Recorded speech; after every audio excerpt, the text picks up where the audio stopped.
Eh bien, bonsoir à toutes et à tous. Je suis très heureux d'être parmi vous. Vous êtes venus nombreux. Ça, c'est bien. C'est le signe que le sujet de l'intelligence artificielle est aujourd'hui un sujet qui est quasiment devenu un sujet de société, hein.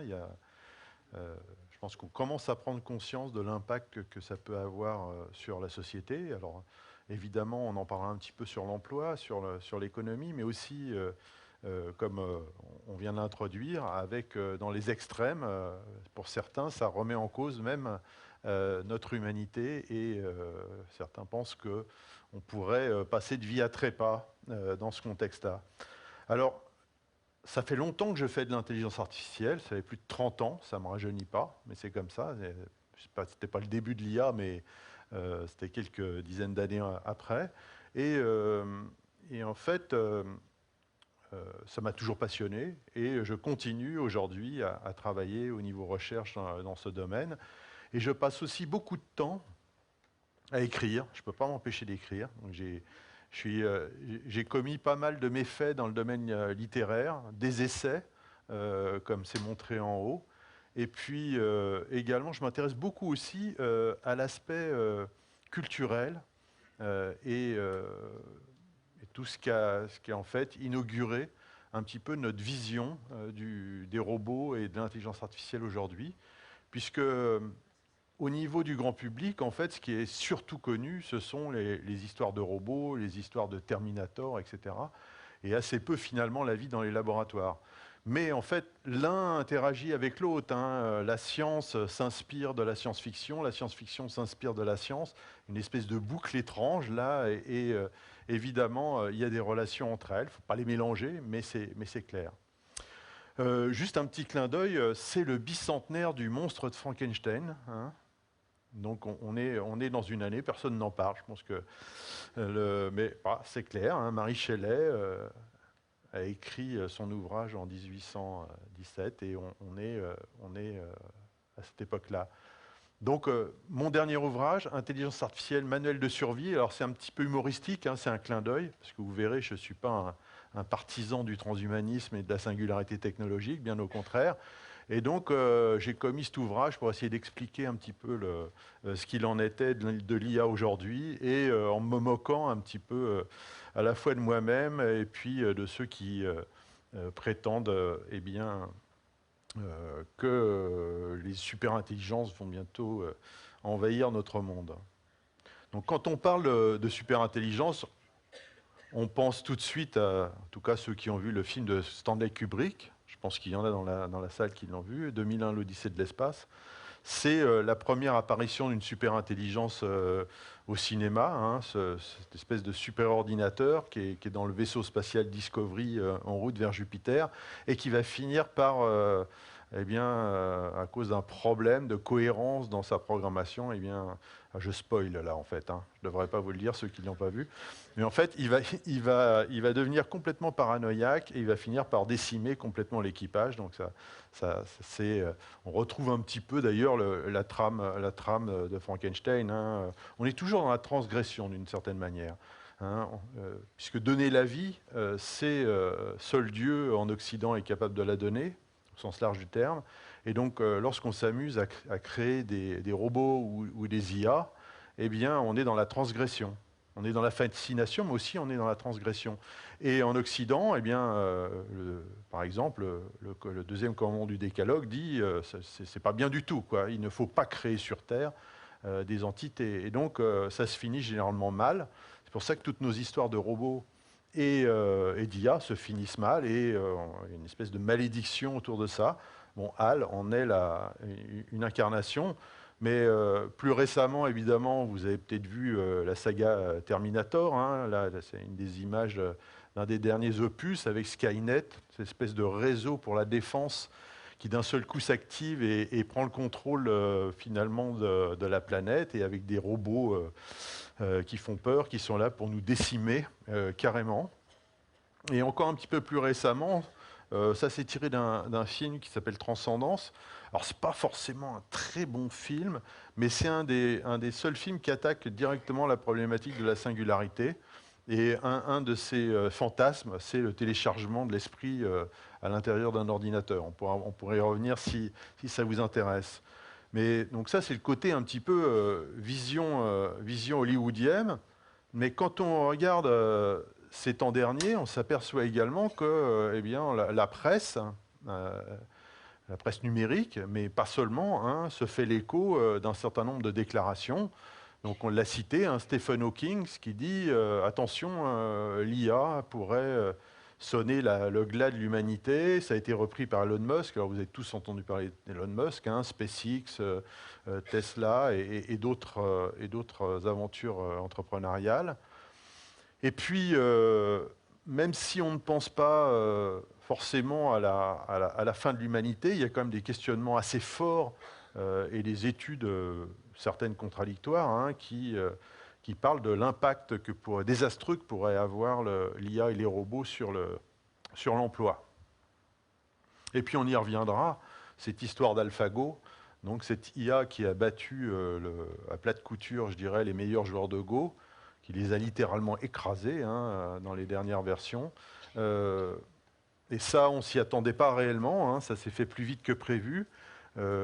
Pourquoi certains disent que c'était le dernier bastion de l'intelligence humaine? C'est parce que le jeu de Go est elle est une combinatoire extrêmement importante. Hein. Ils disent que ça dépasse le nombre d'atomes dans l'univers en termes de combinatoire. Donc, trouver une machine capable de maîtriser finalement ce jeu-là, eh bien, c'est un signe, quand même un signe très important. Alors avant de rentrer dans le vif du sujet de la singularité, on va refaire un petit peu d'histoire juste avant. Moi j'aime bien remettre un peu les choses honnêtes au niveau historique et de vous montrer comment est née l'intelligence artificielle. C'est une discipline assez récente, hein. En tout cas à partir du moment où on l'appelle intelligence artificielle. Elle a des racines plus anciennes, hein. En fait, elle a carrément suivi je dirais, la montée des progrès dans le domaine du calcul artificiel. Hein. Déjà Pascal, avec sa Pascaline, se posait d'une certaine manière la question d'intégrer dans une machine mécanique eh bien, une capacité typiquement humaine qui est celle de faire du calcul. De ce point de vue-là, on est bien au début de l'intelligence artificielle.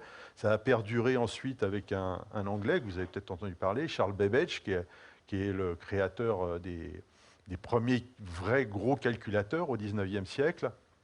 Et puis, évidemment, pendant et après la Seconde Guerre mondiale, c'est le début des cerveaux électroniques. Donc, on change de technologie, on passe des rouages de la mécanique horlogère aux composants électroniques.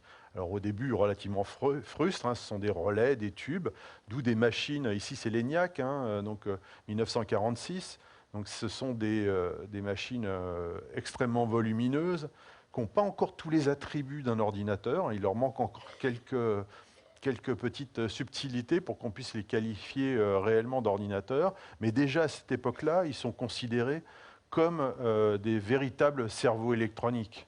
Donc c'est déjà la métaphore employée. Et tout démarre pour l'IA, en fait, avec l'histoire d'un jeune Britannique qui s'appelle Alan Mathison Turing, donc vous avez probablement évidemment entendu parler. Qui est logicien, hein, c'est un mathématicien, et qui va travailler sur l'ordinateur. C'est un des deux. J'ai l'habitude, à mes étudiants, je leur pose la question, mais l'ordinateur, donc je peux vous la poser à vous aussi ce soir, l'ordinateur, c'est vraiment la machine qui a révolutionné notre siècle, hein, c'est clair. Il est partout, on ne peut plus s'en passer, il est dans nos téléphones, c'est partout. Mais qui l'a inventé? Et là, il faut bien reconnaître qu'en général, il y a un grand silence. Mais c'est vrai, qui a inventé l'ordinateur? Alors, c'est pas si simple de répondre à cette question, puisqu'il y a énormément de gens qui ont contribué finalement aux idées. Hein. Je parlais de Charles Babbage tout à l'heure au XIXe siècle, hein, qui a pas mal œuvré dans ce domaine-là avec ses machines. Mais en fait, il y a deux personnes à partir duquel eh bien, les choses réellement vont changer. D'une part, John Neumann, dont un Hongrois qui émigre aux États-Unis et qui va travailler sur un projet qui s'appelle Manhattan, donc, C'est quelqu'un qui est très engagé au niveau américain pour lutter contre les nazis en particulier et qui est un fervent partisan de l'arme nucléaire en particulier. Et donc, ce que fait von Neumann, c'est qu'il va décrire et il va participer à la création de la première architecture vraiment qui préfigure la manière dont on construit les ordinateurs aujourd'hui. Le second, c'est Alan Turing. Donc lui, il a une approche beaucoup plus formelle et il va finalement décrire pour la première fois, d'une façon abstraite, le fonctionnement d'un ordinateur. Et donc, finalement, le nom de l'ordinateur, dans sa formalisation, va prendre son propre nom, on va parler de machine universelle de Turing, c'est-à-dire une machine qui, si on lui donne les instructions adéquates, est capable de simuler tout ce qu'on peut imaginer, n'importe quelle autre machine. D'où cette terminologie de machine universelle de Turing. Et assez naturellement, il va se poser la question, si c'est capable de simuler cette machine universelle absolument tout, si on connaît le programme, eh bien, est-ce que ça pourrait simuler l'intelligence humaine? Et en 1950, il écrit un article où il se pose carrément cette question, est-ce qu'une machine peut penser? Et c'est le point de départ, finalement, du projet que va devenir l'intelligence artificielle. C'est vraiment ces articles, les articles d'Alan Turing, en particulier 1950, où il pose clairement cette problématique et commence à dresser eh bien, les champs de recherche qui vont s'en suivre. Alors, comme vous le savez peut-être, il va décéder d'une façon assez tragique en 1954, et il va se suicider. Il était poursuivi à l'époque parce qu'il était homosexuel, et donc il a eu affaire au gouvernement de l'époque. Et donc, malgré qu'il ait beaucoup œuvré pendant la Seconde Guerre mondiale, et je vous recommande de voir à ce sujet le film, d'un seul coup j'ai un trou sur le nom du film, ben voilà, vous le savez. Et donc, pour avoir un petit peu de sa vie, en particulier tout l'épisode où il va aider à décoder Enigma, le code des Allemands. Donc 2 ans plus tard, après son décès, il y a un certain nombre de scientifiques qui décident de créer un atelier, un workshop, comme on dit, aux États-Unis, au Dartmouth College. Et alors là, ce n'est pas une photo d'époque, c'est une photo de commémoration des années et des années ensuite. Et on peut reconnaître au milieu 2 personnes qui sont vraiment à l'origine de l'IA telle qu'on la connaît aujourd'hui. À gauche, au centre, Marvin Minsky et puis John McCarthy, qui vont vraiment... C'est John McCarthy qui propose d'ailleurs en 1955 le terme d'intelligence artificielle, qui rédige un petit peu ce projet-là. Et puis, aidé par Marvin Minsky et les autres, eh bien, il travaille pendant cet été 1956. Et c'est véritablement à ce moment-là l'acte de naissance de l'intelligence artificielle. Herbert Simon y participe, il sera prix Nobel d'économie ensuite, et déjà on est dans une envolée complètement fantasmatique sur la capacité de l'IA. Déjà il a un certain nombre de... malgré que ce soit un scientifique sérieux, il ne peut pas s'empêcher de dire des trucs, et il dit qu'en particulier qu'un ordinateur sera champion d'échecs dans les 10 ans. Et puis il a d'autres prévisions, comme ça, un petit peu fantasmatiques à l'époque, qui font beaucoup parler d'elle. L'IA se fait un peu détester, du coup, parce qu'elle vient empiéter sur un domaine qui s'appelle la cybernétique, j'irais vulgarisé par Norbert Wiener à partir de 1948. Et l'IA arrive toute jeune, toute belle, comme ça, en disant bah non, finalement, on n'a pas besoin de s'intéresser à tout ça, on va travailler sur l'IA, c'est bien plus intéressant. Et avec des prédictions donc, qui font déjà un petit peu les choux gras des quotidiens de l'époque. Alors évidemment, Herbert Simon se trompe. En 1956-57, dire que dans 10 ans, on battra avec un programme d'ordinateur le champion du monde d'échecs, ça ne s'est pas déroulé. Il a fallu attendre, comme vous le savez, 1997 pour que ça arrive. Avec la victoire de Deep Blue, une machine et un ensemble de logiciels développés par IBM, et qui rencontre finalement Garry Kasparov et le bat après un certain nombre de manches. Alors il y a certaines parties où où le champion du monde s'impose, puis il y en a d'autres, finalement, il arrive à se faire battre. Et voilà, alors ça, curieusement, on en parle beaucoup, mais on est dans une période de l'IA qu'on qualifie d'un hiver, c'est-à-dire que c'est une période où les recherches en IA sont assez peu financées, 1997. Parce que l'histoire de cette discipline, c'est une longue suite, finalement, enfin une longue, non, mais d'hiver et d'été, des moments où on fantasme à fond sur ce qui va se passer, on a des prédictions extrêmement futuristes et fantasmatiques, et puis ensuite des longues périodes pendant lesquelles il n'y a plus un sou, plus personne n'y croit. Donc la première période d'envolée lyrique, c'est celle du début, 1950-1960. Et puis, deuxième partie de 1960 et début des années 70, eh bien là, il n'y a plus un sou pour financer, enfin j'exagère, mais enfin en tout cas, ça retombe comme un soufflet. Et puis, à la fin des années 70, il se passe quelque chose. Eh bien, c'est l'époque des premiers systèmes experts qui sont inventés à Stanford, à l'université de Stanford. Dindral, Mycin, un espèce de docteur qui fait des diagnostics sur les maladies du sang. Et ça a un succès extrêmement important. Et là, d'un coup, la recherche repart. On recommence à parler d'une façon un peu fantasmatique également sur l'IA. Et toutes les années 80, ça va être le deuxième âge d'or de l'IA, celui des systèmes experts, celui des bases de connaissances. On prend les expertises de spécialistes et on les code sous la forme de règles dans des algorithmes qui ensuite sont capables de simuler le raisonnement logique, des raisonnements finalement encore assez simples, pour appliquer ces connaissances.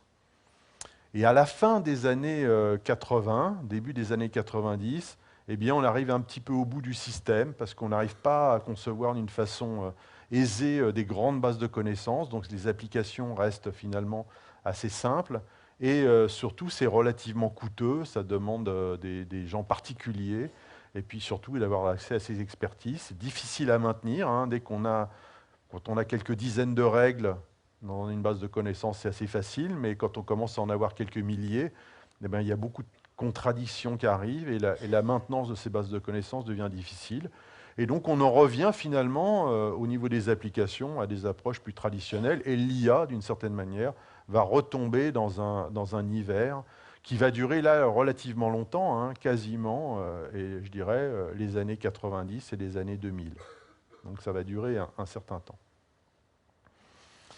Et puis, il se passe un certain nombre de choses plus proches de notre époque, là, proche de maintenant, 2017. En 2011, il y a un nouveau coup d'IBM qui, après Deep Blue, travaille sur un projet qui s'appelle Watson, et donc un ensemble de logiciels qui sont capables, qui sont développés pour participer à un jeu très connu aux États-Unis qui s'appelle Jeopardy.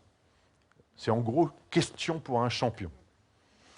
Et l'ambition d'IBM, c'est de pouvoir attaquer des problèmes non plus, je dirais, purement combinatoires et avec des stratégies comme les échecs, mais d'attaquer des questions culturelles, des questions en langage naturel, et que l'ordinateur puisse se confronter aux meilleurs joueurs de ce domaine-là. Et en 2011, Watson, il bat à plate couture les finalistes du jeu Jeopardy. Ça sonne aussi comme un événement dans la sphère IA. Quelque temps après, Google, qui a commencé à investir d'une façon forte dans l'intelligence artificielle, publie des résultats qui, là aussi, vont défrayer la chronique. Donc on parle... Alors, le triomphe de l'IA, ça a été de reconnaître des chats dans des vidéos YouTube. Alors on peut rigoler, mais finalement, c'est vrai que c'est important. Les chats sont très importants sur Internet. J'ai un ami qui dit, quand vous mettez des chats sur votre page Facebook, vous marquez des points. Forcément. Donc reconnaître un chat dans une vidéo, ça peut paraître un petit peu puéril, mais finalement, ce qu'il faut mettre en œuvre derrière pour y arriver n'est pas si évident que ça. Et ils arrivent à le faire d'une façon efficace. Beaucoup plus proche, donc vous voyez que les événements là commencent à se... en mars 2016, eh bien, l'Icedol est battu à plat de couture par AlphaGo, encore une fois un logiciel développé par DeepMind, qui a été racheté, une entreprise britannique achetée par Google, hein, et dans lequel il investit énormément d'argent. Eh bien, le pauvre Licedol, vous le voyez, il est désespéré puisqu'il se fait battre. Et puis en 2017, c'est confirmé. Là, eh bien, aujourd'hui, ce qu'on peut dire, c'est qu'il n'y a, pas un joueur de Go. Pourtant, le Go était censé être un petit peu l'ultime jeu pour lequel une machine aurait beaucoup de mal à battre un humain. Eh bien, aujourd'hui, ce qu'on peut dire, c'est par exemple l'expression de Licedol, c'est je jouais contre Dieu. Donc, on a passé un cap avec AlphaGo. Alors pourquoi on en est là? Qu'est-ce qui s'est passé? Pourquoi maintenant on entre encore une fois dans une espèce de troisième envolée lyrique de l'IA? Pas simplement des prédictions, on va y revenir avec la singularité technologique, mais aussi avec des résultats qui sont relativement spectaculaires. Le résultat d'AlphaGo, il est spectaculaire, c'est clair. Eh bien, pour un certain nombre de raisons. Alors, c'est le retour, j'appelle ça, moi, la revanche des neurones. Alors, les réseaux de neurones, hein, c'est une manière de faire de l'intelligence artificielle qui essaye de s'inspirer de la manière dont notre cerveau, en tout cas les réseaux de neurones, sont conçus. Et c'est une vieille histoire, hein, ça date de 1943, McCulloch et Pitts qui inventent le modèle du neurone formel. Et puis, 1958, Frank Rosenblatt imagine comment assembler ces petits automates qui sont relativement simples, hein, c'est juste des sommes de chiffres avec des petites multiplications puis un seuil derrière. Donc individuellement, ce sont des automates relativement simples, mais qui ont cette capacité d'apprendre et de généraliser quand on en met plusieurs couches. Donc Rosenblatt démontre ça, mais il n'arrive pas, dans ces époques-là, à leur faire apprendre correctement eh bien, par exemple des images, si on veut, et qui reconnaissent ce fameux chat dans les images. Et pendant des années, on ne va pas y arriver. Donc en 1985, on comprend l'algorithme principal qui va être utilisé aujourd'hui, qui est l'algorithme, alors il a un nom compliqué, rétropropagation du gradient de l'erreur. Donc c'est en gros, on mesure l'erreur, et puis en fonction de l'erreur que commet le réseau, eh bien, on va corriger les coefficients de chaque petit neurone. Donc c'est pour ça que ça s'appelle rétropropagation, on va de la sortie vers l'entrée. Peu importe. Mais on avait bien compris la théorie, mais on n'y arrivait pas à les faire marcher en pratique. Et qu'est-ce qui se passe? Jusqu'à 2012, vous voyez, eh bien, quand on entraîne un réseau de neurones, eh bien, on s'aperçoit que finalement, ça ne marche pas terrible. En gros, il se plante une fois sur deux. Donc, on ne peut pas faire des applications avec un système qui, une fois sur deux, se trompe. Hein, donc, ce n'est pas possible. Et puis, vous voyez qu'il y a des petits points verts qui arrivent à partir de 2012. Et là, on comprend, mais d'une façon relativement empirique, que, en fait, jusqu'à présent, on cherchait à maîtriser un petit peu les données qu'on présentait à ces réseaux de neurones, mais que si on leur donne beaucoup de données, eh bien, en fait, ils marchent beaucoup mieux. Et donc, on va leur donner déjà beaucoup de données. Ça tombe bien puisqu'on commence à avoir accès d'une façon beaucoup plus facile à des données. Hein. En particulier, si on parle des GAFAM, c'est-à-dire Google, Facebook, ils ont, eux, un accès aux données d'une façon extrêmement pléthorique. Mais l'algorithme d'apprentissage, il a cette caractéristique, c'est qu'il est très gourmand en temps de calcul. C'est pour ça que pendant des années avant, on n'arrivait pas à le faire marcher correctement, tout simplement parce qu'on n'avait pas la puissance de calcul pour arriver à faire apprendre un réseau de neurones correctement. Ça prenait des semaines, voire des mois. Et en des semaines et des mois, on a des problèmes, on n'arrive pas à faire fonctionner correctement le truc, quoi. Et à partir de ces années-là, on va s'apercevoir aussi, d'une façon assez empirique, eh bien, qu'on a finalement dans nos ordinateurs quelque chose qui ne coûte pas très cher et qui accélère d'une façon extrêmement forte les calculs, en particulier pour faire apprendre à ces réseaux de neurones, ce sont les cartes graphiques des ordinateurs. Alors pourquoi ça marche bien, une carte graphique d'ordinateur pour le réseau de neurones? Parce qu'une image, finalement, c'est une matrice de chiffres, et la carte graphique, elle fait des calculs matriciels sur ces images. Et c'est exactement ce que passe son temps à faire un algorithme de rétropropagation de l'erreur. Il fait du calcul matriciel sur des tableaux de chiffres, sur des matrices de chiffres. Et donc, on s'aperçoit que ces petites machines, qui ne coûtent pas très cher, hein, quelques centaines d'euros, quelques milliers d'euros pour les super performantes, hein, eh bien, accélèrent d'une façon très très forte les calculs et permettent finalement de rendre possible, en pratique, l'apprentissage sur ces réseaux de neurones. Et donc ça va booster réellement l'affaire. Hein. Donc vous voyez, comprendre qu'il fallait mettre beaucoup plus d'images, beaucoup plus de données, et ensuite avoir les moyens qui se démocratisent, les cartes graphiques, pour pouvoir faire de l'apprentissage d'une façon réaliste et correcte. Et donc, en conséquence, ce qui va se passer, c'est que tous les labos vont pouvoir se doter de cartes graphiques, ils en ont déjà d'une certaine manière, ce n'est pas très cher, et donc ça va démocratiser, ça va donner un accès, un coup de boost à la recherche dans le domaine des réseaux de neurones, et on va comprendre de mieux en mieux au fur et à mesure des expérimentations comment on peut utiliser ce type de système, et ça va permettre de développer évidemment des applications auxquelles on ne pensait pas, ou on ne pensait pas possible quelques années auparavant. Donc, en particulier, là je dresse simplement quelques applications. On va faire des progrès importants, on y reviendra, en particulier en reconnaissance vocale, même si encore, j'insisterai là-dessus, on est encore loin des capacités d'un humain pour reconnaître le langage vocal. On est capable maintenant de commander son petit déjeuner sur des espèces de petits haut-parleurs. La voiture autonome est un exemple plus intéressant. Hein. Il y a des projets de voitures autonomes, moi je les connais depuis 30 ans, hein, on travaillait dessus, mais avec des bases de connaissances, c'est excessivement difficile de modéliser un conducteur. Hein. Donc, surtout s'il est parisien, en plus, là j'en ai eu la démonstration ce soir, c'est compliqué, et donc on n'y arrive pas en fait, c'est trop compliqué de modéliser un conducteur. Maintenant, aujourd'hui, la différence, c'est qu'on n'a plus besoin de le modéliser. On peut enregistrer les données dans toutes les configurations possibles, en tout cas le plus de configurations possibles de ce que fait un conducteur dans toutes les situations imaginables, et on entraîne un réseau de neurones à se comporter de la même manière. Et du coup, boum, on arrive à approcher cet objectif qui était un petit peu fantasmatique auparavant, d'avoir des voitures qui se conduisent d'une manière autonome. Mais d'une manière générale, et pourquoi on en parle beaucoup, et il y a beaucoup de remous autour, en particulier ce qu'on appelle aujourd'hui le deep learning, c'est-à-dire les réseaux de neurones où on met beaucoup de couches, hein, profond, apprentissage profond. Pourquoi? Parce qu'on en met beaucoup, on devient gourmand, on peut attaquer des applications plus importantes, donc on met plus de couches de neurones.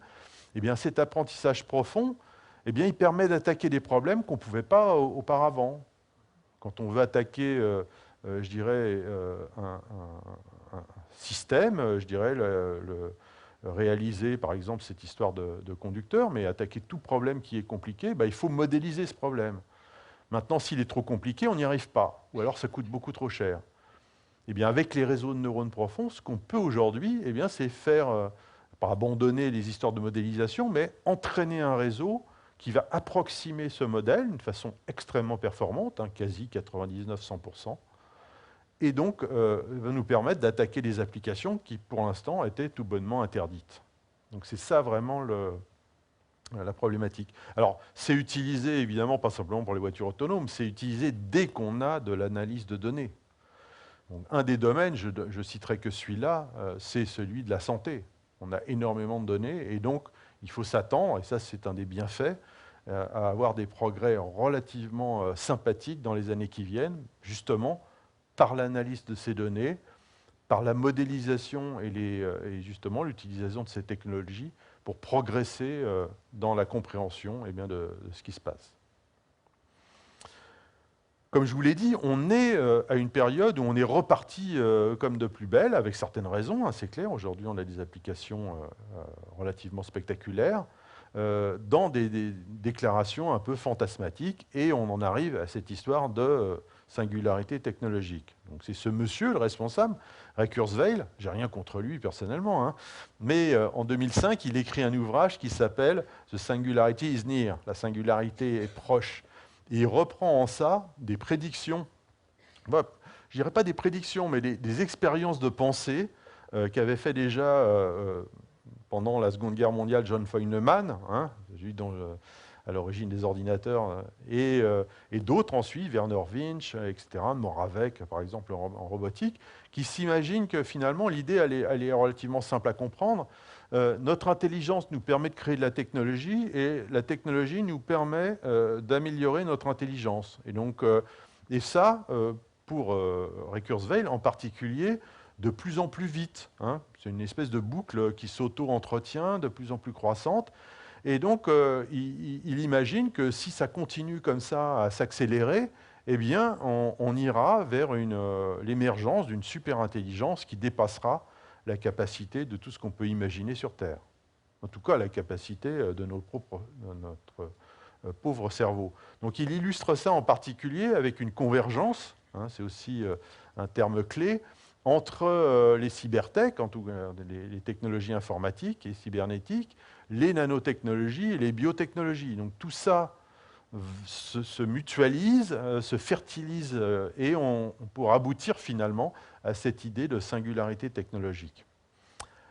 De quoi il en est exactement? Alors surtout l'argument, un des arguments principaux de Ray Kurzweil et des transhumanistes qui le suivent, c'est la loi de Moore. Donc la loi de Moore, vous en avez peut-être entendu parler, c'est une loi empirique, encore une fois, ce n'est pas une loi démontrée mathématiquement, si on fait des mesures et puis on s'aperçoit que ça marche, hein. C'est Gordon Moore qui est le fondateur d'Intel, hein, Intel, société en électronique extrêmement importante, hein, quasiment également à l'origine des microprocesseurs, avec un premier microprocesseur dans les années 70. Et qu'est-ce que dit la loi de Moore? Eh bien, grosso modo, tous les 2 ans, on arrive à faire un microprocesseur qui double de puissance pour en gros le même coût, le même nombre de transistors. Et donc, c'est vrai que cette loi empirique, elle marche au début. Et lorsqu'on met la puissance de calcul d'un microprocesseur, eh bien, on arrive sur une échelle, hein, on arrive et qu'on poursuit la courbe. C'est ce que fait Ray Kurzweil, hein, il continue la courbe comme s'il de rien n'était, et il aboutit à une jolie exponentielle. Vous savez, c'est cette courbe-là, hein, qui va plus loin que l'infini si on continue, comme dirait Buzz l'éclair. Ça s'en va très haut. Et c'est vrai que d'un point de vue théorique, comme ça, eh bien, ça a l'air de fonctionner. Et il base vraiment ses prédictions là-dessus. Il dit qu'à peu près en 2029, eh bien, ça dépassera la capacité des humains. Et en 2045, on a une espèce de point important où il dit, ben voilà, en 2045, c'est très précis, eh bien, il y aura l'émergence d'une super intelligence qui dépassera tout ce qu'on peut imaginer. Elle sera tellement intelligente qu'elle pourra s'auto-modifier et continuer à progresser elle-même. Et donc, ça sera la dernière invention qu'on aura eu l'occasion de faire, puisqu'ensuite, elle prendra avec sa super intelligence en main la destinée de l'humanité. Clairement. Donc, voilà un petit peu cette théorie. Et pour lui, évidemment, c'est dans une vision utopiste d'une société qui nous débarrasserait de tout un ensemble de problèmes. Elle est tellement intelligente, cette IA, que de toute façon, elle peut résoudre tous nos problèmes. Donc, adieu, les problèmes de climat, ce n'est pas un problème. Elle pense 2-3 minutes, puis ça y est, c'est réglé, cette histoire. L'énergie également, hein, pas de problème. Donc, ils ne sont évidemment pas tous à penser comme lui, hein, d'où Stephen Hawking qui dit non, s'il y a une IA super intelligente, ce n'est pas du tout certain qu'elle nous veuille du bien, hein. Elle pourrait même trouver que finalement, on est plutôt encombrant sur cette planète et que c'est un petit peu de notre faute que tout ce qui se passe. Donc, voilà. Donc, donc, il y a Elon Musk, Bill Gates également, s'inquiètent évidemment de cette idée. Mais ce qui me paraît étonnant, c'est que finalement, ils ne remettent pas en cause la question de la singularité technologique. Ils se disent simplement, non, ça va faire du bien, ou alors ça va être une catastrophe pour l'humanité. Mais lorsqu'on pose la question, j'allais dire aux premiers concernés, c'est ceux qui travaillent sur ce type de sujet, sur l'IA, eh bien, on s'aperçoit que, mis à part quelques-uns, eh bien, on est tous en train de freiner des cas de fait, en dire, non mais attendez, c'est une jolie expérience de pensée, hein. Ça permet d'imaginer des choses, ça permet même de faire des films de science-fiction, mais dans la réalité, on n'est pas prêt que ça arrive. C'est un petit peu comme la mécanique quantique, hein. On a une probabilité, j'ai un verre qui tombe, il tombe par terre, il se brise. Avec les densités de probabilité, on a peut-être une toute petite chance que le verre, finalement, il se reconstitue de lui-même. Simplement, ça n'arrivera jamais. Ben, pour moi, la singularité, c'est la même chose, hein. C'est vrai que théoriquement, c'est possible, mais en pratique, il n'y a aucune chance que ça arrive. Alors pourquoi? Quels sont ces arguments? Eh bien, premièrement, déjà, un des problèmes qu'a ce raisonnement, c'est le fait que c'est une extrapolation de la loi de Gordon Moore. Gordon Moore, quand on lui pose la question « est-ce que ça va arriver ?», sa réponse, elle est claire, hein, tiens, en un mot, c'est « jamais ». Donc même le gars qui a inventé cette loi de Moore, il n'est pas d'accord. Et puis depuis 2004-2005, eh bien, la loi de Moore n'est plus tout à fait vraie. C'est-à-dire que la fréquence et la puissance des microprocesseurs tend à stagner. Donc maintenant, on met plein de cœurs pour essayer de continuer à progresser, mais finalement, on arrive un petit peu au bout de la technologie silicium. Alors on peut peut-être trouver d'autres technologies, hein. On parle beaucoup de l'ordinateur quantique, mais pour l'instant, il n'est pas opérationnel. Et aujourd'hui, la loi de Moore, elle n'est pas aussi... en tout cas, elle ne va pas vers l'exponentielle, quoi.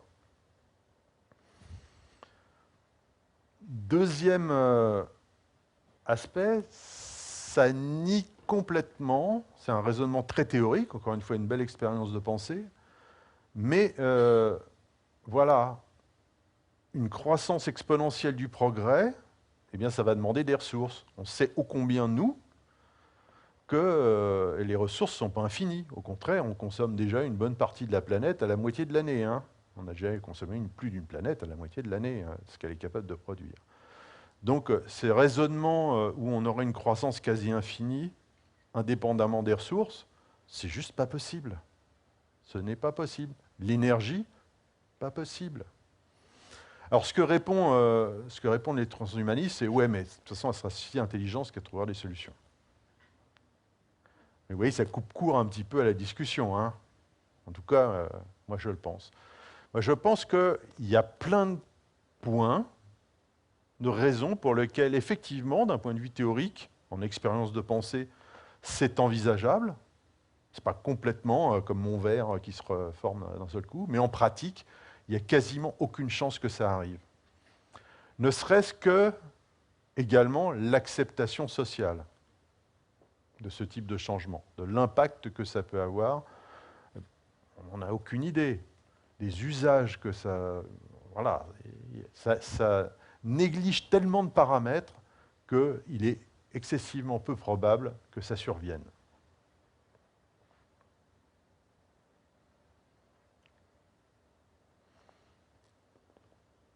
Pour aller un petit peu plus loin et essayer d'éclaircir un petit peu où on en est au niveau de l'IA aujourd'hui et pourquoi la singularité. Alors je n'ai pas dit pourquoi ça s'appelait singularité, hein. C'est parce que en 2045, au moment où elle survient, cette super-intelligence, eh bien, on ne sait plus prédire ce qui se passe derrière. Donc ça a été nommé singularité en référence au phénomène des trous noirs, hein, l'horizon de prédiction. On ne peut pas aller plus loin, on ne sait pas dire ce qu'il y aura après. On peut dire ça passera mal, ça se passera bien. Et donc c'est pour ça qu'on a appelé ça la singularité, comme un trou noir technologique, puisqu'on parle là typiquement d'intelligence artificielle. Alors je reviens à ma petite classification. Alors on parle beaucoup d'intelligence artificielle faible et puis d'intelligence artificielle forte. Moi, je préfère une classification en plusieurs niveaux et j'en ai décrit 6. Et on va voir que le plus ultime, hein, évidemment, c'est la singularité. Et le niveau 1, c'est l'ensemble des systèmes qui ont une intelligence sous-humaine. Et en fait, c'est la majorité en intelligence artificielle aujourd'hui.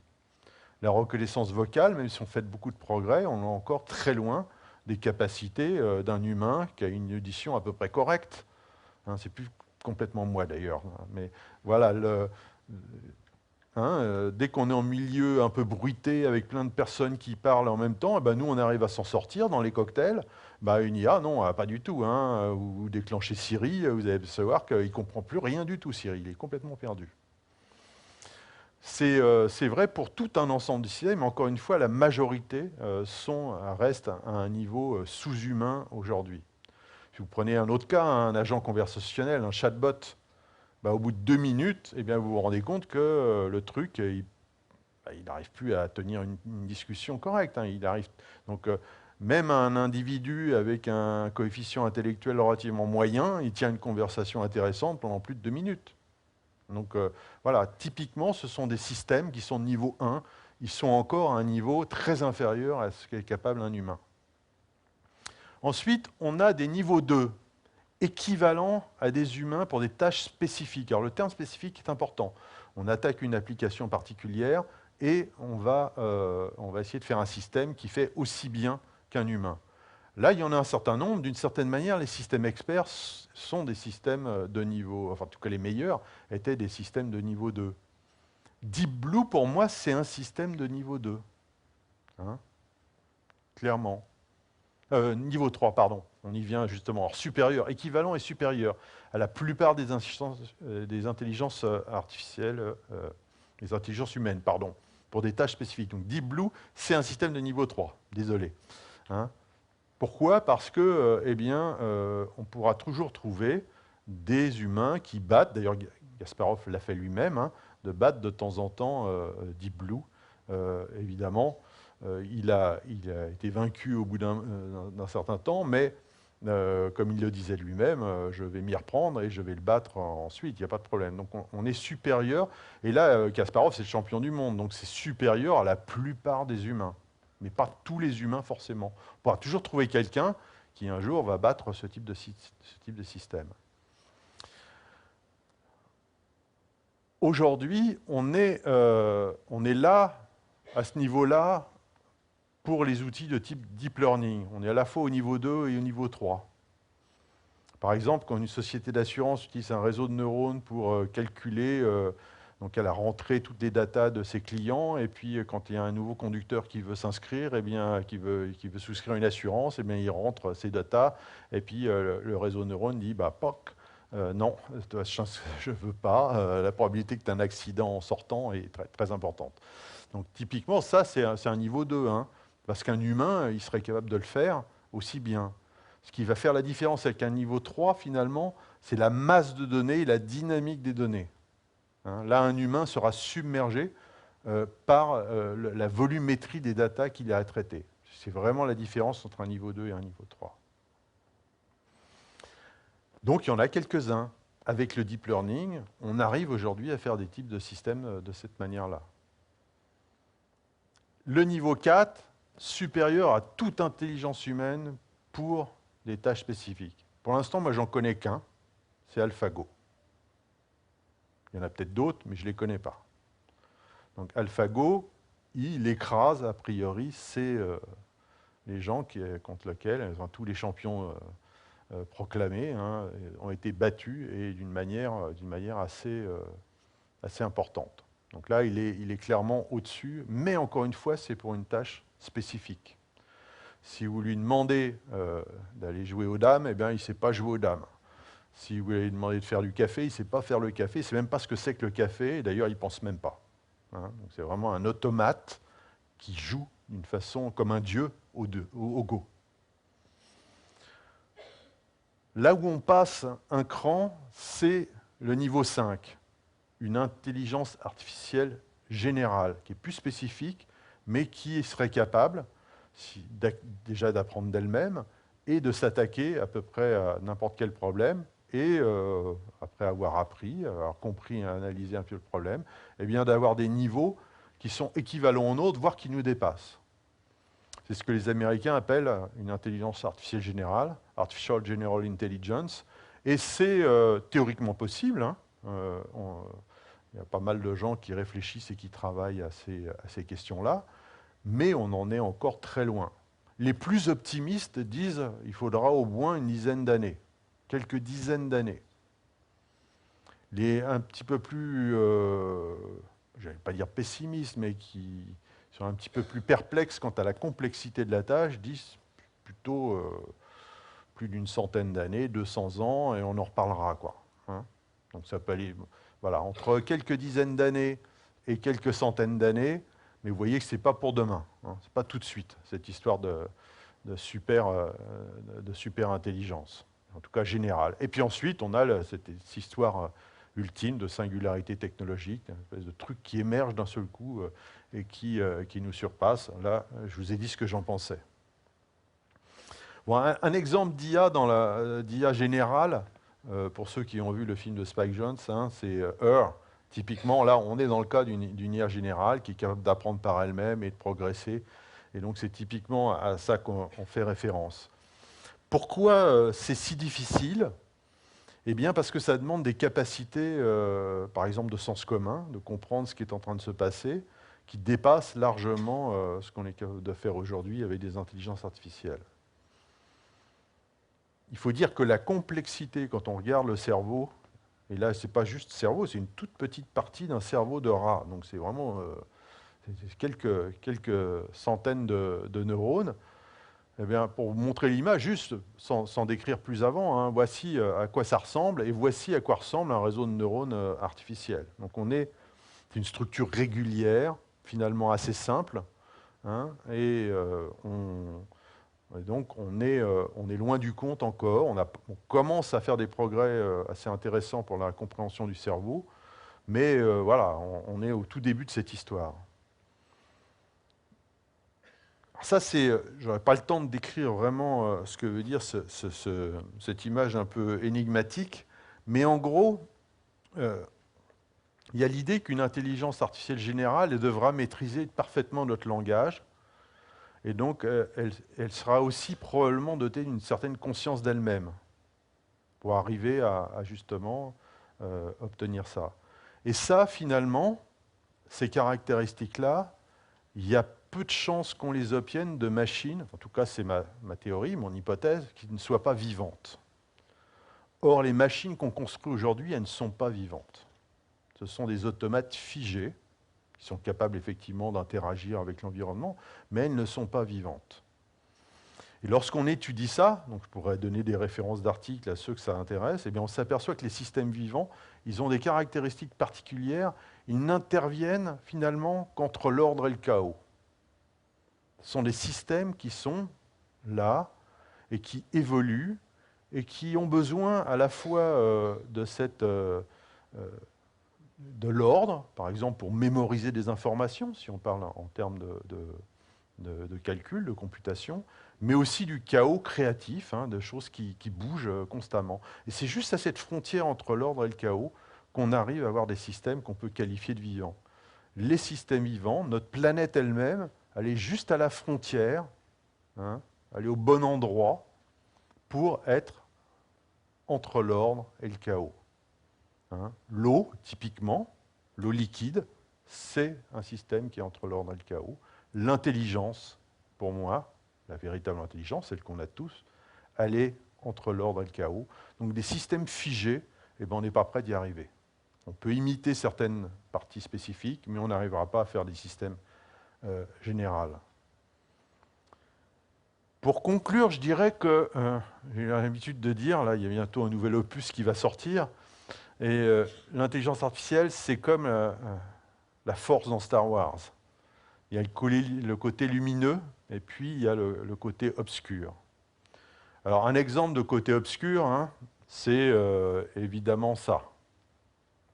Je ne sais pas si on peut l'éviter. En tout cas, on est bien parti pour devoir le supporter, c'est-à-dire de rendre des systèmes d'armes autonomes. Pour moi, ça, c'est le côté obscur. Il y en a un certain nombre d'autres. Hein. Là, j'ai lu récemment dans la presse, il y a quelques jours, qu'une banque australienne misait sur l'IA et du coup licenciait 6000 personnes. Ces gens-là, ils sont du côté obscur.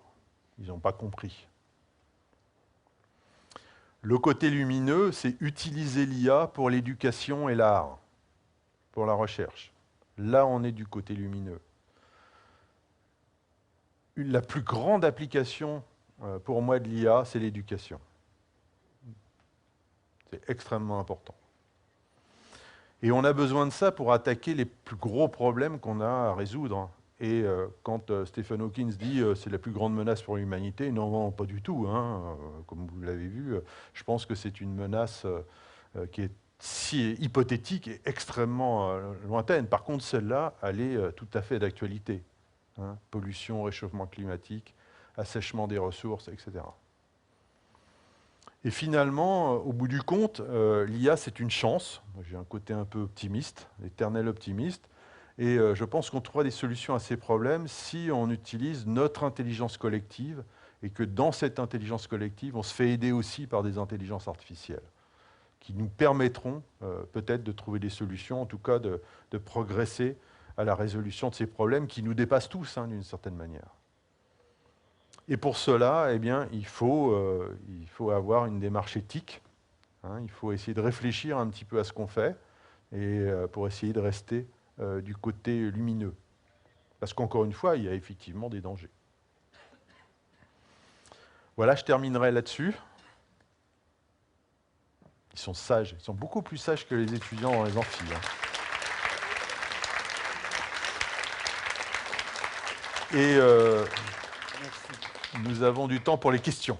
Oui. Donc on va passer aux questions. Oui. Question simple, qu'en est-il de la fusion de l'humain et de la machine, le transhumanisme?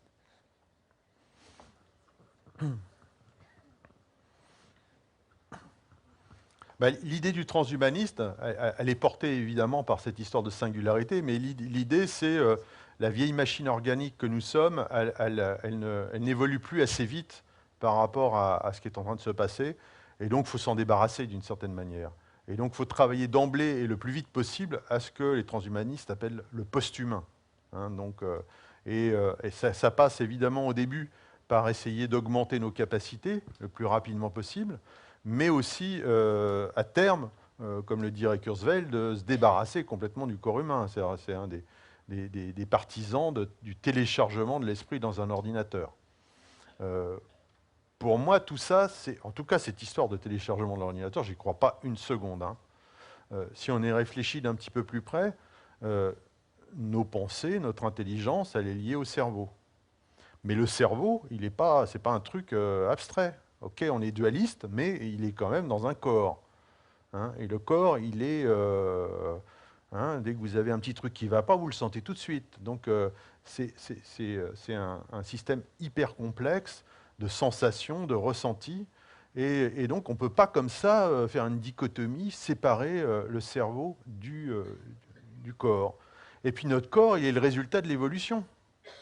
Il a grandi dans un écosystème sur une planète. Et donc, on ne peut pas séparer tout ça. Hein. Et donc, d'imaginer qu'on puisse complètement extraire l'esprit, on se débarrasse de tout le reste, et on le met dans une machine, mais c'est un cauchemar. À mon avis, je ne suis pas un psychiatre, mais je suis sûr que si on arrivait à imaginer ça, à le faire, eh bien, le nombre de maladies, je dirais, psychiatriques que développerait cette pauvre intelligence naturelle réduite à un certain nombre d'algorithmes serait cataclysmique. On peut toujours imaginer de les faire vivre dans une espèce de monde virtuel, etc. Mais on est dans un raisonnement qui, pour moi, ne tient pas du tout la route. Alors ensuite, il y a effectivement l'histoire de... sans aller jusqu'à ce téléchargement de l'esprit, de nous transformer en ces fameux cyborgs. Hein, moi, je suis de ceux qui pensent que, hormis pour des raisons de réparation, c'est-à-dire qui vont permettre par exemple, de remarcher si je ne marche plus, grâce à un exosquelette, de réparer certaines fonctions déficientes, hein, visuelles, auditives, on le fait déjà d'une certaine manière. Oui, là, il faut y aller. On ne va pas refuser ça, c'est impensable. Ensuite, augmenter, je pense que plutôt que, en tout cas, dans nos cultures actuelles, il y a encore un pas à franchir. On nous augmenter, quelqu'un de sain qui dirait, bah, voilà, je vais me faire sauter les 2 tibias. Alors, il y a eu un cas, hein, et je vais greffer des trucs qui vont me permettre de courir beaucoup plus vite que mes camarades. Donc, pourquoi pas, mais ça, je pense que la plupart d'entre nous ne sont pas prêts à faire ce genre de choses-là. Par contre, on va certainement vers des augmentations qui se rapprochent du corps, qui seront dans les vêtements, qui seront dans les lunettes, qui seront un petit peu partout. et qui nous permettront justement d'augmenter nos capacités d'une certaine manière. Mais mes lunettes à double foyer là, qui me permettent de voir de près et de loin, c'est déjà une certaine augmentation. Alors ça, c'est beaucoup discuté, c'est une augmentation technologique. La technologie de création de ces verres est assez sophistiquée. Parce que si je ne les avais pas, si je me remettais 500 ans en arrière, eh bien, voilà, je serais embêté. Donc je suis bien augmenté par rapport à l'homme naturel que je serais il y a 100 ans. Donc tout ça est une question difficile. Je pense qu'on va vers effectivement des augmentations, mais que, en tout cas pour quelques dizaines, voire centaines d'années, elles resteront, pour la très grande majorité d'entre nous, je dirais proches du corps, mais pas intégrées directement dans le corps. Il faudra faire des progrès en biotech et en nanotech pour arriver à des choses vraiment qui s'intègrent plus intimement à notre corps. Alors on parle beaucoup d'IA, juste une parenthèse, hein, mais ce qui se passe en biotech avec CRISPR par exemple, c'est aussi très fantastique, mais aussi très inquiétant. Hein. Donc là aussi, il y aurait beaucoup à dire. Merci. Je crois qu'il y a une chose, je ne suis pas un spécialiste en informatique, hein, mais je crois qu'il y a une chose qu'il faut bien discerner dans le travail de l'ordinateur et de l'intelligence artificielle, ce qu'il peut faire et ce qu'il ne peut pas faire, en dehors de la technologie pure. Si, par exemple, je suis un constructeur de voitures, je peux demander à mes ordinateurs de me calculer, selon la technologie que je vais employer et les robots, combien va me coûter ma voiture à la fabrication. Pas de problème, il va le faire. Bon, maintenant, je veux vendre ma voiture. Et alors, mon problème, c'est de dessiner esthétiquement une voiture qui va plaire à mes clients. Là, je crois que je suis obligé de m'adresser à un être humain, pas à une machine. Voilà. Alors c'est vraiment un point important, cette histoire, mais c'est également une idée reçue. Moi, je suis d'accord avec vous sur un point, mais je suis plus large. Quel que soit le problème, il faut des humains. Même AlphaGo, je l'ai qualifié d'intelligence artificielle de niveau 4, hein, donc quasiment le plus haut qu'on sait faire aujourd'hui. Eh bien, en fait, c'est surtout une aventure humaine et une réussite humaine. Il ne faut pas croire que le machin, là, il est capable d'apprendre tout seul. Même la dernière version, là, où on dit qu'elle a appris toute seule à jouer contre elle-même, oui, mais il y avait un paquet de chercheurs autour qui faisaient du babysitting pour arriver à ce que le truc il fonctionne correctement. Hein. Et c'est en centaines de millions de dollars que Google investit. Donc c'est pas magique. C'est loin d'être magique. Et toutes les problématiques, on a besoin finalement des deux. L'intelligence humaine, qu'est-ce que c'est finalement? C'est une intelligence empathique, émotionnelle. Hein, on est capable de comprendre un petit peu le contexte d'une façon... et ça échappe aujourd'hui aux machines. Et ensuite, on rationalise notre décision. Tiens, cette voiture, elle est géniale, elle a une ligne fantastique. Je la veux, je la veux, je la veux. Vous l'achetez, et puis après, vous rationalisez. Oui, c'était la plus belle voiture, elle ne coûtait pas si cher que ça, etc. Donc on fonctionne un peu de cette manière, je caricature. Une IA, au contraire, elle va analyser toutes les données disponibles, mais seulement les données qui lui sont disponibles, qu'on lui a données, et elle va déduire logiquement. Donc ce que je veux dire là, c'est que c'est vraiment complémentaire. Ce sont deux intelligences qui sont relativement complémentaires, et c'est pour ça que je pense que ça nous permettra de progresser. Mais à aucun moment, je n'imagine qu'on mette l'homme hors de la boucle. Donc ça, c'est un premier point, quel que soit le type de problème qu'on veut attaquer. Et si on le fait, ça va être une erreur. Ça sera une erreur. Par contre, là où je ne suis pas d'accord avec vous, c'est sur cette histoire de créativité. Alors je fais un peu de pub, bientôt en 2018, il y aura une série de confs au Grand Palais sur cette histoire d'art et on imagine que finalement, un ordinateur, une IA, par exemple, n'est pas capable de faire de la création. Si, complètement. Hein, et d'une façon, qui va être de plus en plus intéressante au sens artistique du terme. mais parce que eh bien, on est capable d'avoir des systèmes qui miment, par exemple, l'évolution. Et donc, on prend tout un tas d'œuvres, hein, par exemple musicales, on les mute, on les croise, et puis on arrive à obtenir des choses qui sont... Alors, la plupart ne sont pas bonnes, hein, mais comme nous, quand on crée des trucs, il y a des fois, c'est pas bien, et puis de temps en temps, il y a des choses qui sortent du lot et qui vont nous intéresser, qui vont être des choses vraiment intéressantes. Je pense qu'on est là, dire que une machine et une IA n'est pas capable de création, pour moi, c'est faux. Maintenant, encore une fois, je rejoins mon point 1. Ça ne sert à rien que ça le fasse tout seul. Et de toute façon, ce qui manquera à la machine, c'est cette interprétation du monde, ce sentiment qui va faire que, eh bien, ce que pourra faire la machine, c'est créer quelque chose de relativement original, dire, tiens, ça c'est probablement intéressant. Mais pour avoir vraiment cette sensation et dire, ça c'est vraiment quelque chose, bah, c'est les humains qui l'auront autour, c'est pas la machine.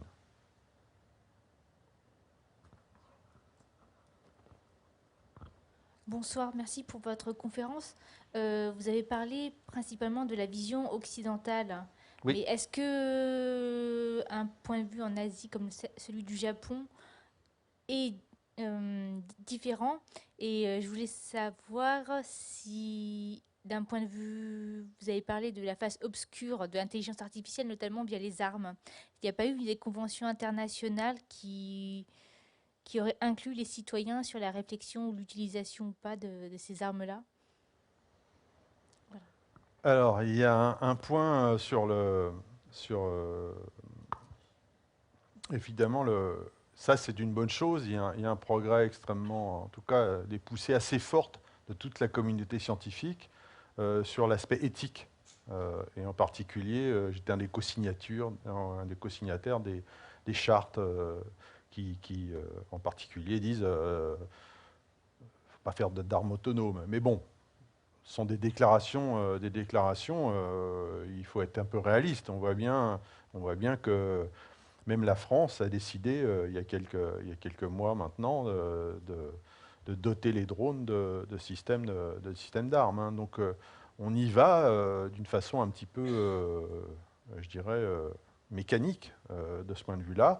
Ça n'empêche pas, il ne faut pas baisser les bras, et il faut essayer de renforcer ces réflexions éthiques et de le faire, en tout cas quand on est obligé de le faire en conscience. Hein, ça c'est relativement important. Puis je ne me souviens plus de la première question. J'ai qu'un cerveau naturel, moi, donc je me...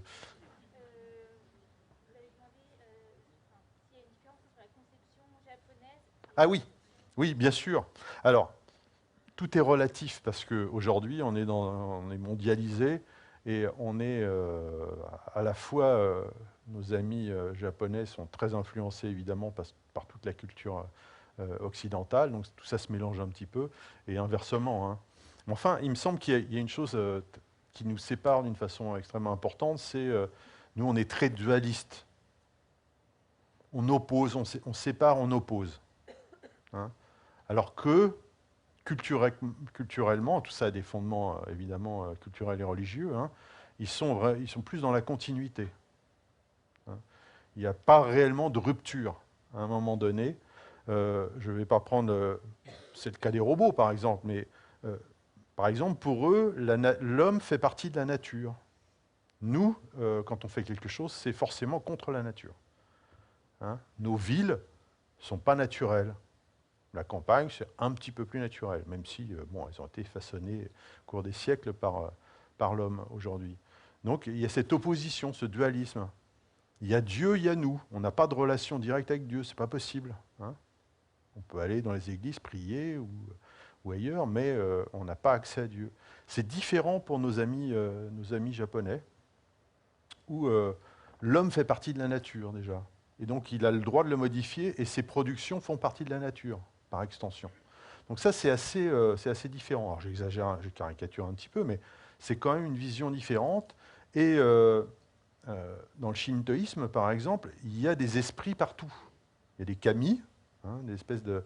pour assimiler à nous les esprits, même si la traduction est difficile. Et donc ça veut dire que dans les voitures, dans tous les objets, dans tout ce qui les entoure, il y a un esprit.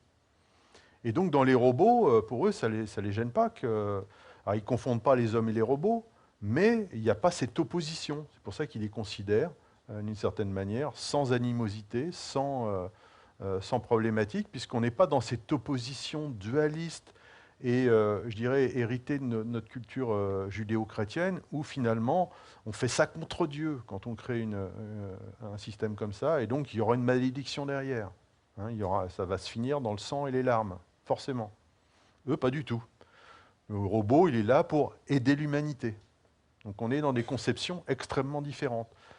Mais comme je l'ai dit tout à l'heure, tout ça se mixe un peu aujourd'hui. Là, je fais référence à des conceptions qui sont maintenant un peu plus anciennes. Je reviens sur votre démonstration entre la création et l'intelligence artificielle. C'est des données, c'est des analyses, mais il manque quelque chose, l'émotion par exemple. Je veux dire qu'on ne crée pas sans émotion.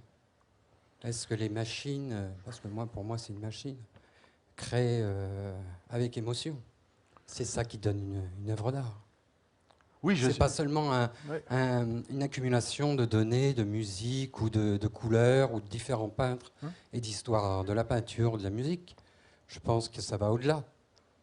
Non, je suis entièrement d'accord. C'est pour ça que j'ai pris la précaution de dire, dans ces domaines-là, dans tous les domaines, et dans celui-là en particulier, la présence de l'homme est indispensable.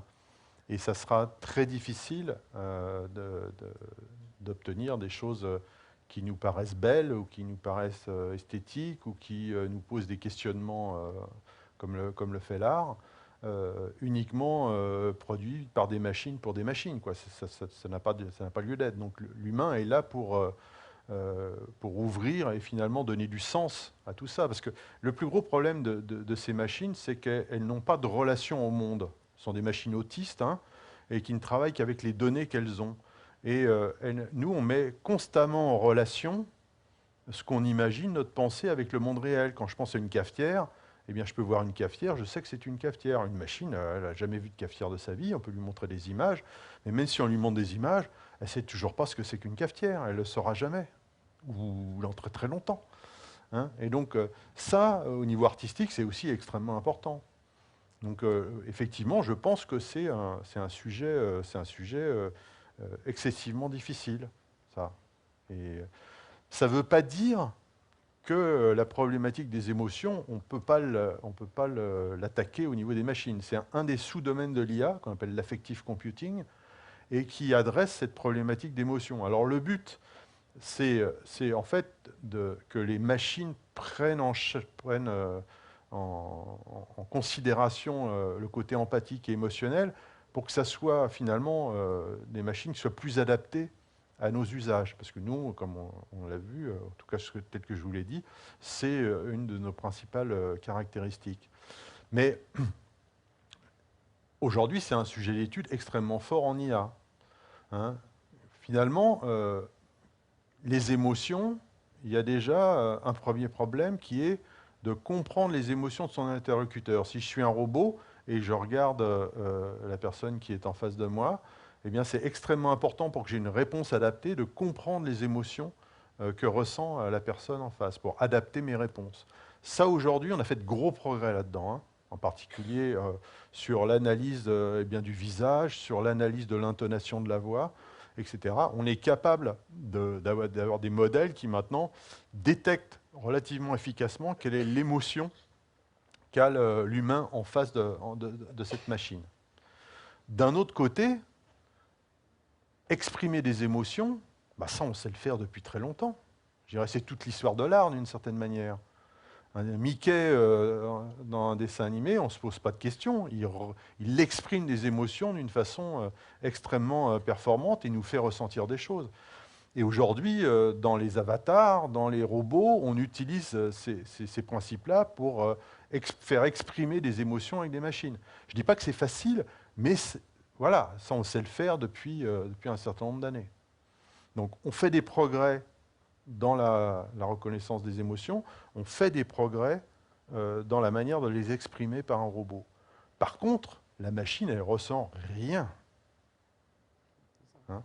Moi, j'ai moi-même publié sur ces histoires de métabolisme émotionnel artificiel, pour essayer de comprendre comment on pourrait intégrer ça dans une machine. On peut simuler les émotions, mais la machine, clairement, elle ne ressent rien. Je prends un exemple toujours le même dans ce cas-là, c'est celui de la douleur. Alors, ce n'est pas réellement une émotion, mais ça a un impact extrêmement fort sur nos aspects émotionnels. Si on a mal quelque part, en général, eh bien, ça influe directement sur nos émotions. Eh bien, la douleur, ça me semble extrêmement important. Pour moi, c'est le Graal quasiment. C'est-à-dire que si on était capable de se représenter ce que peut être la douleur dans une machine, eh bien là, on ferait des progrès, entre guillemets, extrêmement importants sur ces histoires d'empathie, d'émotion, etc. Parce que nous, on est câblés, d'une certaine manière, et la douleur est un truc inventé par l'évolution pour nous maintenir en vie. Si on n'avait pas la douleur, eh bien, on pourrait laisser nos mains sur les plaques de gazinière ouvertes, on ne sentirait pas quand on ferme la porte, ça serait problématique. Donc la douleur, c'est quelque chose qui est vraiment intrinsèque en tout cas à l'humanité, et puis à d'autres espèces également, mais c'est un mécanisme de survie. Mais les machines aujourd'hui, les robots en particulier, ils ont bien sûr des capteurs externes, mais ils ont encore très peu de capteurs internes. Nous, dès qu'on digère un petit peu pas bien, là tout de suite on le sent, quoi. Le nombre de capteurs internes qui sont connectés à nos cerveaux est gigantesque. Et dès qu'on se pique un petit peu, on le sent tout de suite. Et donc cette histoire de douleur et de captation, c'est ce qui permet de faire finalement la différence entre le monde extérieur et nous-mêmes. On sent tout de suite la différence, on apprend à la connaître très vite. Quel est l'environnement extérieur et quel est mon corps? Donc pour moi, c'est à la base de la conscience primaire, cette histoire-là. De la conscience primaire, des émotions ensuite, etc. Et ça, aujourd'hui, les machines ne l'ont pas. Je ne dis pas que c'est impossible à faire, mais en tout cas, essayer de réfléchir sur qu'est-ce que pourrait être la douleur dans une machine, et pas simplement une simulation. Vraiment, c'est compliqué. C'est pas du tout évident d'imaginer ce que ça pourrait être dans une machine. En tout cas, je n'ai pas la réponse. Bonsoir. Alors en fait, moi j'irais vers une question plus cliché, mais par rapport à ce que vous avez dit, je crois que ça répond déjà pas mal. Vous savez, on a beaucoup de journaux maintenant qui disent que demain, après-demain, peut-être dans 50 ans, on sera tous remplacés par des machines au boulot, et que seuls les créatifs de type AAA survivront à cette menace. Du style le journal Les Échos, bon, voilà. Donc en fait, par rapport à ce que vous venez de dire, c'est une information qui est totalement invalidée et qui est basée sur un espèce de mensonge consensus qui commence à s'installer, quoi. Alors, je pense qu'il y a des mensonges, effectivement, des espèces d'histoires, cette histoire de singularité, de superintelligence, etc. C'est pas demain la veille, ok. Maintenant, de dire que finalement, il n'y a pas de progrès spectaculaire et que ça ne va pas avoir d'impact sur les métiers de l'emploi, ça, je ne vais pas jusque-là. Je pense que c'est sérieux. On va avoir, par exemple, si on imagine que nos enfants seront probablement la dernière génération à avoir besoin d'apprendre à conduire, ça veut dire que ça va changer profondément la société. Et ça va pas simplement la petite voiture qu'on utilise, nous, pour nous balader de temps en temps. C'est-à-dire toute la logistique va être impactée. C'est les premiers, je pense, à avoir le truc de façon assez radicale, ça va être les chauffeurs routiers et tout le transport logistique, à la fois ferroviaire, à la fois sur route, même maritime. C'est qu'à part des systèmes fiables qui permettent de router des marchandises d'un point A à un point B avec une grande sécurité, c'est évidemment qu'on va y aller, ça paraît évident. Et donc ça va avoir des impacts économiques, sociétaux et donc en termes d'emploi relativement importants. Mais je ne suis pas jusqu'au boutiste. Je pense qu'il ne faut pas raisonner d'une façon binaire. C'est-à-dire ça ne va pas supprimer des trucs, des emplois. On va évoluer. Déjà, ça ne va pas se faire du jour au lendemain. On va avoir un petit peu de temps. Parce que déjà, il faut qu'on l'accepte socialement, ce qui n'est pas du tout évident. On peut très bien avoir des des mouvements qui vont faire que cette très belle idée du transport autonome, eh bien, finalement, on ne va pas le faire parce que eh bien, une grande majorité de la population n'est pas d'accord. Hein. Donc il y a beaucoup de freins aussi à tout ça. Mais c'est pour ça que je dis que, et j'ai essayé d'insister là-dessus, pour moi, le plus important, c'est l'information, la formation et l'éducation.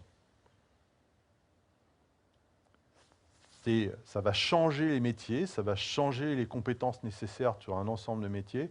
Et donc, il est urgentissime de s'y préparer. Et par exemple, pour prendre un cas tout à fait particulier, que toutes les écoles d'ingénieurs, hein, toutes les formations d'ingénieurs intègrent les data science, intègrent du machine learning, parce que, voilà, on y est. On y va d'une façon importante. Et tous ceux qui ne le font pas, eh bien, en fait, elles sont en faute, puisque ce sont des compétences qui vont être de plus demandées. Donc il faut accompagner ces changements plutôt que les redouter. Oui. Qu'est-ce que vous pensez des canulars? Par exemple, un canular, c'est cette singularité informatique-là qui va venir dans... Ça ressemble à un canular, je veux dire. Et l'auteur de cette invention, je veux dire, est-ce qu'il avait conscience d'avoir monté un canular? Ou bien, moi, je prends ça pour un canular, je veux dire. Mais on peut ne pas le prendre pour un canular. Non, non, je ne pense pas que c'est un canular. Je pense que c'est une expérience de pensée intéressante qui nous fait nous poser des problèmes philosophiques, des problèmes éthiques, des problèmes... là où je pense que ça devient très limite, pour ne pas dire canular, c'est quand on le prédit ou quand dans des années prochaines et d'une façon la plus sérieuse possible.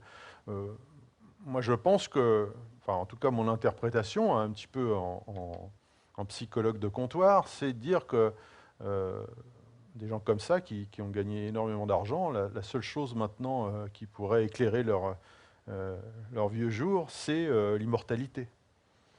Et donc la manière d'y arriver, c'est justement avec la singularité technologique et le développement d'un certain nombre de technologies.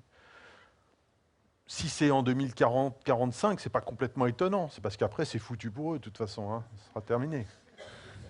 Donc c'est un peu humoristique, je dis, c'est un peu exagéré, mais je pense que leur intérêt est tout autre et il a le mérite de nous réveiller d'une certaine manière, hein, mais de dire ah oula, oui, il se passe des trucs, quoi. Il faut qu'on y réfléchisse. Ça c'est bien. Maintenant, il ne faut pas le prendre pour argent comptant. Hein. La science est une histoire de doute, hein, disait Feynman. Donc on est là pour douter et puis remettre en cause et puis essayer de mettre des bornes, pas revenir à l'âge de pierre. Hein, le progrès, ça aide beaucoup de monde, mais il faut le faire en conscience. Donc c'est ce qui fait le canular, c'est qu'il y a des gens qui le prennent pour argent comptant. Ah, complètement, oui. C'est pour ça que je parle d'autant plus qu'on les paie comptant. Oui, oui. C'est pour ça que je parle de canular. Je veux dire, dans ce genre d'affaires, je veux dire, moi, bon, ça c'est mon point de vue. Je veux dire, bon, on est de l'ordre du canular à un certain niveau, quoi. Bon, je résume. Donc, la bêtise humaine est sans limite. Voilà.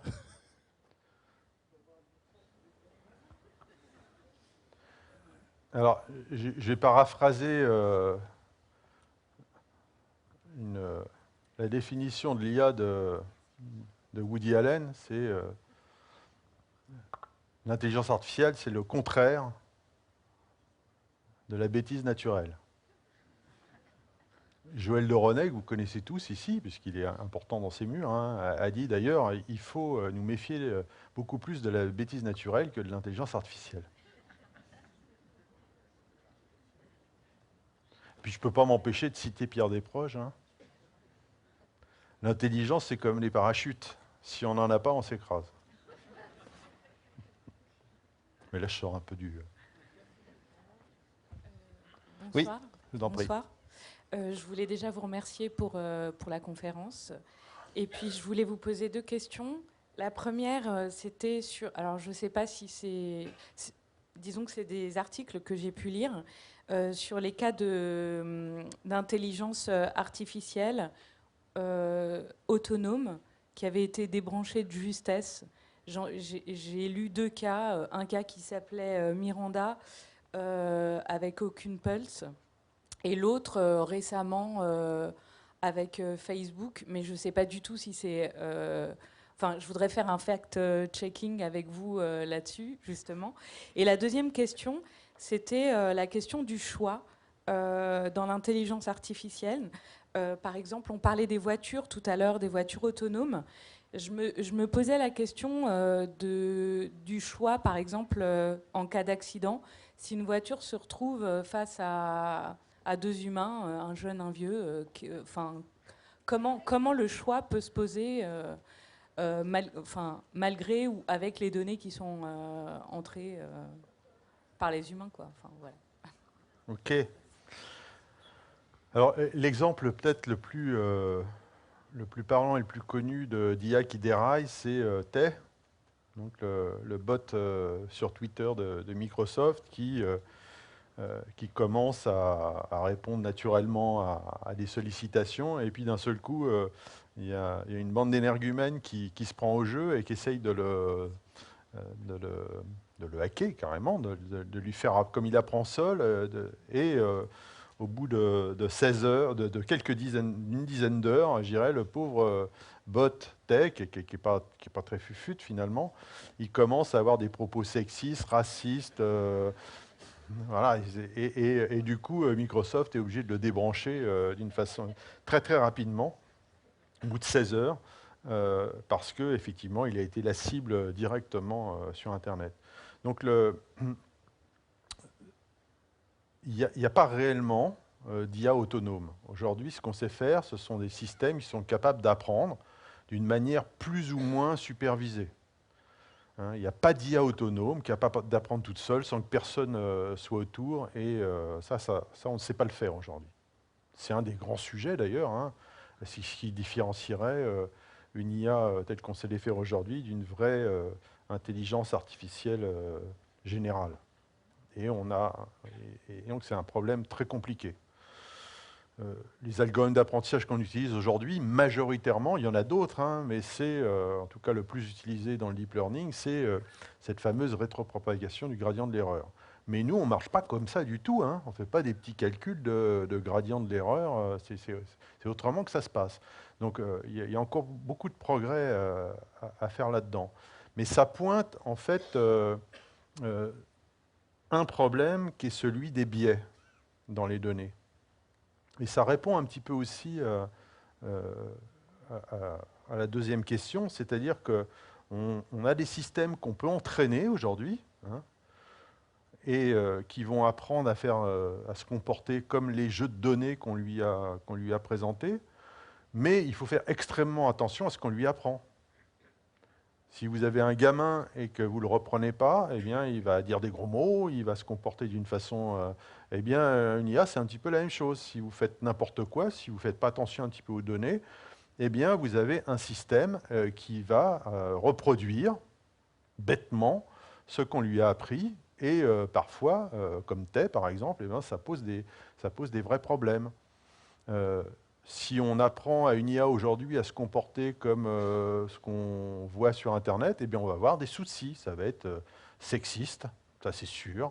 Ça va se comporter d'une façon un peu compliquée. Donc il y a un grand enjeu aujourd'hui en IA et dans les systèmes d'apprentissage pour justement vérifier ces données et éviter les biais, éviter des choses qui ne sont pas forcément visibles dans les datas, dans les données, mais qui vont avoir une influence ensuite néfaste quand on va utiliser le système pour aider aux décisions. C'est effectivement le cas de la voiture autonome qui arrive à un croisement, il y a une famille qui traverse, puis de l'autre côté, il y a un ouvrage d'art qui coûte des millions d'euros.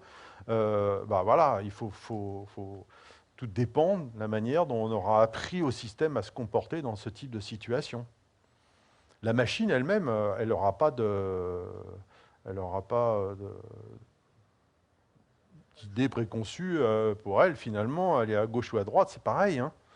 Donc, par contre, en fonction des données qu'on aura utilisées pour apprendre au système à se comporter d'une certaine manière, bah là, ça va changer les choses. Hein. Toutes ces réflexions-là, d'une certaine manière, elles ne sont pas nouvelles. Hein. Asimov posait déjà ce type de problématique dans les années 50, au grand âge d'or de la science-fiction, hein, avec ces histoires de robots et les 3 lois de la robotique. C'est de ça dont il s'agit. Hein. C'est de mettre de l'éthique dans les machines. Et mettre de l'éthique dans les machines, ça commence par mettre de l'éthique dans les gens qui conçoivent les machines aussi. Alors moi j'ai une question qui est peut-être pleine de fantasmes, mais étant donné que l'homme est quelque part une évolution de l'animal, enfin, je veux dire à la base de la nature, est-ce que la machine ne peut-elle peut-être pas être à un moment donné une évolution de l'homme? Mais là on parle d'un temps très rapproché. Je vous entends parler beaucoup de la machine en la comparant à l'homme.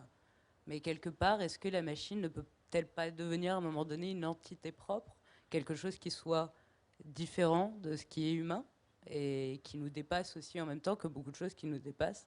Est-ce que on peut répondre à cette question de manière forcément scientifique uniquement, ou est-ce qu'on ne peut pas aussi à un moment donné avoir des projections qui font partie de la vie et de son mystère aussi quelque part? C'est une question un peu déplacé, je ne sais pas. Mais non, c'est vrai, vous avez raison, mais pour moi, c'est le côté, s'il y en a un intéressant de la singularité technologique, c'est que ça nous pousse à réfléchir sur des choses, ça nous réveille sur certains points qu'on ne se serait peut-être pas posés, en tout cas, tout un ensemble. Tous ceux qui ont lu un peu de science-fiction, ce sont des questions qui existent déjà bien avant 2005, hein, largement. Donc, cette histoire de quel est le post-humain, quelle est la succession de l'homme, sachant que, comme toutes les espèces, on est voué, les espèces sont des êtres vivants, hein, d'une certaine manière, on est voué à disparaître un jour.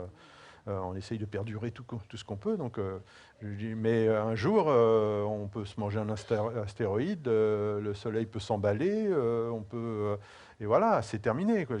L'histoire et puis, à encore plus longue échelle, certaines théories montrent que tout ça va se refroidir gentiment, hein, l'univers, et qu'il ne se passera plus grand-chose, et qu'on sera, en tout cas dans l'état actuel de nos connaissances. Donc, ça a poussé certains penseurs à dire que finalement, si on rencontrait des extraterrestres aujourd'hui, ce serait certainement des IA, puisque de toute façon, ne serait-ce que pour voyager dans l'espace, il faut des systèmes qui soient quasi immortels. En tout cas, voilà. Donc ça, ce sont des expériences de pensée intéressantes. Moi, elles m'intéressent. Je suis un grand fan de science-fiction. Maintenant, quand on dit que ça va arriver dans 30 ans à peine ou dans 15 ans à peine, là je dis on s'arrête là. On pose les trucs et puis on arrête la jaja le matin et on s'occupe plutôt des vrais problèmes. Hein, des vrais problèmes qu'on a. Et puis surtout, on essaye de vivre l'instant présent. Là c'est plutôt une pensée d'ordre japonais. On essaye de... On respire un grand coup et on profite de l'instant. Bonsoir. Je voulais vous demander ce qu'était pour vous l'hyperhumanisme dont parle Joël de Renet.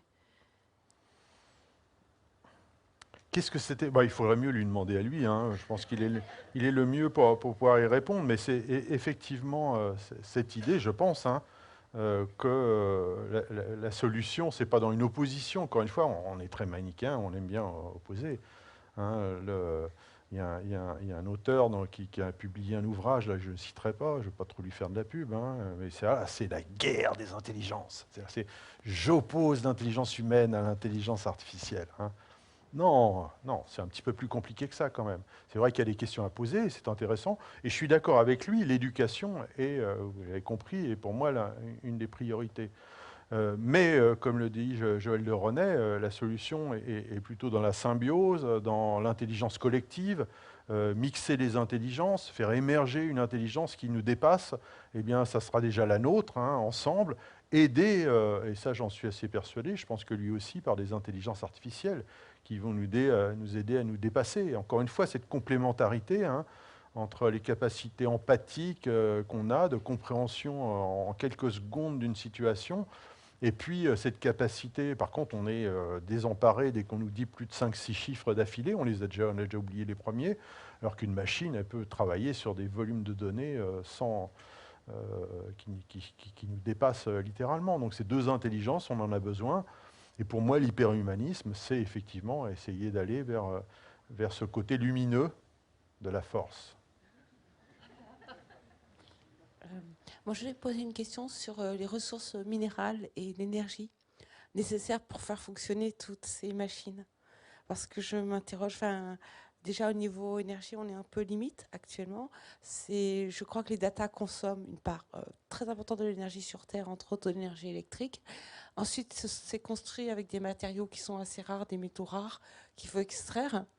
Et je me pose aussi la question, vous parlez de la voiture autonome, est-ce qu'il y aura, tout le monde en veut, n'en veut pas, est-ce qu'il y aura déjà assez de métaux pour construire toutes ces voitures? Combien pourront rouler, combien on pourra construire?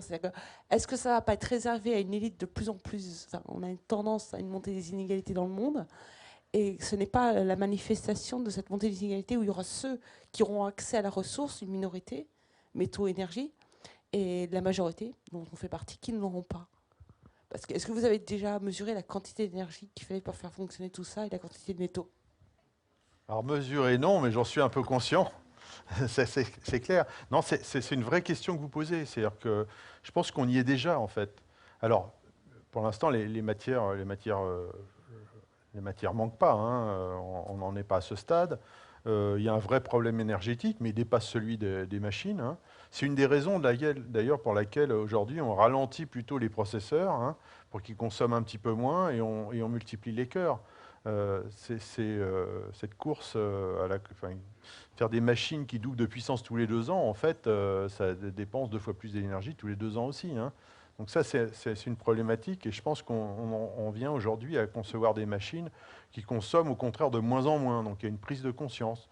Et puis, c'est aussi l'usage. C'est-à-dire que nous, on doit utiliser des machines qui consomment moins d'énergie. Et si on ne les achète pas, eh bien, les machines qui consomment de l'énergie, eh bien, voilà, ils seront très rapidement, on ne va plus les réaliser. Hein. Ça, il faut arrêter de subir. S'il y a un truc qui ne vous plaît pas, vous ne l'achetez pas. Et du coup, à un moment donné, ça va s'arrêter de lui-même. Si on est énormément à ne pas acheter des ordinateurs qui consomment trop, eh bien, vous allez voir qu'on ne va plus les voir, ceux-là, très rapidement. Mais je suis d'accord sur cette prise de conscience, et je pense que c'est important. Il y avait un point aussi, j'ai déjà oublié. Je voulais parler des déchets, du retraitement des déchets. Alors, mais j'ai essayé de dire effectivement qu'on a des problèmes beaucoup plus sérieux que l'IA aujourd'hui. C'est exactement ça. Et des trucs qui nous pendent au nez. Déjà, quand on parle de réchauffement climatique, il y a une dizaine d'années, il y en a beaucoup qui rigolaient, quoi. Aujourd'hui, ça rigole beaucoup moins. Alors, il y en a qui disent encore, mais non, c'est un truc, bon, c'est des blagues, vous allez voir, il fera beau demain. Non, c'est vraiment très sérieux. Effectivement, le problème que vous avez soulevé d'accès aux ressources et en fait, qu'une toute petite minorité va en profiter, c'est déjà le cas. C'est exactement ce qui se passe. Hein. Donc, je pense que c'est une prise de conscience générale. Alors, nous, on est plutôt du bon côté, hein, en plus. Mais voilà, hein, c'est effectivement, des problèmes. Il faut essayer d'imaginer que ces technologies puissent nous aider à une meilleure répartition. Mais je ne dirais pas que l'homme est un cas désespéré, mais c'est compliqué, quoi. Hein. Il faudra déjà arrêter un certain nombre de guerres, enfin, voilà, bon, enfin, voilà, c'est compliqué, cette histoire. Bonsoir. Vous avez dit que pour l'instant, actuellement, il n'y avait pas d'IA qui était capable en fait, d'avoir un apprentissage autonome. C'est bien ça? Autonome, c'est bien ça? Alors, tout dépend de ce qu'on entend. Il y a plusieurs types d'apprentissage. Il y a ce qu'on appelle, je vais prendre d'autres mots, hein, l'apprentissage supervisé. C'est ce qu'on utilise d'une façon relativement majoritaire aujourd'hui. Et qu'est-ce que ça veut dire? C'est-à-dire que à cette IA, on lui présente des données, donc on connaît a priori les réponses, et donc on lui présente les réponses, et on lui dit, voilà, quand tu vois ça, c'est ça que tu dois obtenir. Et qu'est-ce que fait le système? Il calcule l'erreur par rapport à ce qu'on lui a présenté et ce qu'il lui il a reconnu, et il va refaire le petit calcul jusqu'à temps qu'il en obtienne le résultat. Mais autour de ça, et on appelle ça supervisé, puisqu'on présente les datas, et effectivement, on donne les sorties qu'il faut obtenir. Oui. Il y a de l'apprentissage non supervisé, c'est-à-dire on laisse le système, on lui présente des données, et c'est lui qui se structure, si on ne lui impose pas de sortie. Alors ça a des intérêts, en particulier pour faire émerger des choses intéressantes, par exemple des regroupements intéressants, mais on ne force pas le système à reconnaître quelque chose. C'est l'apprentissage supervisé. Mais attention, non supervisé. Mais attention, non supervisé, il y a quand même plein de gars autour, hein. Ce n'est pas de l'apprentissage autonome où on aurait un truc tout seul qui a décidé d'apprendre, je ne sais pas, et qui va d'un seul coup se mettre à... Non, ça n'existe pas. Justement. Alors, on a un autre type d'apprentissage qu'on appelle par renforcement, hein, mais encore une fois, c'est une espèce de non supervisé, mais ce n'est pas autonome. Justement, actuellement, il y a l'entreprise DeepMind cette année, détenue par Google, qui a lancé en fait un programme pour aboutir à un IA justement dont l'intelligence serait en fait autonome dans l'apprentissage pour des résolutions de jeux de société de gestion en fait en temps réel, notamment dans les jeux vidéo. Et justement, est-ce que, à court terme, c'est forcément, on intègre des données, et par rapport à ces données, l'IA va refaire une partie de jeu de société, et donc aboutir, ce que je veux dire, c'est que l'IA va apprendre à un jeu de société, ce jeu de société, et donc prendre des risques et aboutir à une conclusion, mais est-ce que cette programmation d'apprentissage autonome via la prise de risque et surtout une gestion de ressources qui évolue, pourrait intégrer le nôtre monde en fait? Alors c'est vrai qu'il faut s'entendre sur le terme autonome, hein. Ce que j'ai dit, c'est qu'aujourd'hui, on fait des systèmes qui savent apprendre de façon non supervisée, hein. Mais il y a quand même une équipe autour pour s'assurer que le système va converger et qu'on va obtenir des résultats. Donc il y a un mode d'apprentissage qu'on appelle par renforcement, en particulier, qui est relativement autonome, mais encore une fois, il y a des gens autour, hein, parce que sinon, ça ne le fait pas tout seul. Par contre, une fois qu'on a lancé le système, eh ben, lui, il apprend de ses erreurs. En gros, l'histoire du renforcement, c'est quand je fais une bêtise, on me tape dessus, quand je fais un truc bien, on me récompense. Et effectivement, c'est utilisé aujourd'hui dans des jeux comme World of Warcraft ou Starcraft, hein, pour essayer d'entraîner des IA à jouer à ces jeux, puisqu'on a bien compris que le jeu d'échecs et le jeu de Go, c'est extrêmement combinatoire et compliqué, mais on est dans un monde complètement clos, hein. On n'a que des petits pions, et puis tout ce qui se passe autour, en fait, c'est pas très important. C'est vraiment, si d'un seul coup il y a un tremblement de terre, le truc, ça ne changera rien pour le petit joueur de Go, ça ne changera rien du tout. Par contre, dans des mondes comme StarCraft ou World of Warcraft, eh bien, déjà, c'est beaucoup plus ouvert, hein. Déjà, les degrés de liberté et ce qui peut se passer est beaucoup plus important. Déjà, c'est des jeux généralement où il y a beaucoup de joueurs. Et donc, d'entraîner des systèmes à jouer là-dedans, c'est plus compliqué, d'une certaine manière. Et ça utilise peu ou prou, il y a plusieurs techniques d'apprentissage, mais de l'apprentissage par renforcement. C'est-à-dire, quand je meurs, et si je survis, eh ben, c'est que j'ai bien fait, donc je vais continuer à pouvoir jouer. Je caricature. C'est beaucoup plus difficile à utiliser dans le monde réel. Imaginez qu'on essaye de faire apprendre à une voiture à conduire correctement à partir de rien, pas un apprentissage par renforcement. Eh ben, on va casser des centaines de voitures avant que le truc arrive à tenir à peu près sur la route. Donc, dans le monde réel, c'est beaucoup trop compliqué encore. Alors, il y a des cas, hein, on arrive sur en limitant un peu les problèmes, par exemple avec des robots, à leur faire apprendre à rester, faire des choses, quoi. Mais l'idée qui reviendrait à dire un système complètement autonome, lâché, qui va apprendre de ses erreurs, on n'y est pas du tout, quoi. On n'y est pas du tout encore. Et une des raisons, c'est qu'on n'a pas encore complètement compris comment nous, on apprend. Et en tout cas, les machines, aujourd'hui, elles ne font pas comme nous, hein. Vous n'avez jamais vu de chat, je vous montre un chat, j'ai besoin de vous le montrer une fois. Vous reconnaîtrez le chat ensuite. Hein, mon histoire de chat de tout à l'heure, il faut des milliers d'images de chats pour que le truc arrive à les reconnaître d'une façon. Donc ça ne marche pas du tout de la même manière. Et c'est un des sujets de recherche actuels. Hein. Bon, on a encore trois questions. Trois questions. Donc, questions courtes et réponses courtes. Parce qu'il ah oui, parce que moi, vraiment je suis bavard. Miaou. J'ai déjà vu quelque part. Oh, oui, certainement. Qu'est-ce que je voulais dire? Oui. Comment vous expliquez les déclarations d'Elon Musk et Bill Gates, qui sont très impliqués sur l'IA? N'est-ce pas un problème de pouvoir quand on connaît les ambitions politiques d'un Zuckerberg, par exemple? Sinon, est-ce que les IA vont rêver comme l'avait imaginé Asimov? Je n'ai pas complètement entendu la fin, là. La fin, je disais, est-ce que les IA vont rêver comme l'avait imaginé Asimov?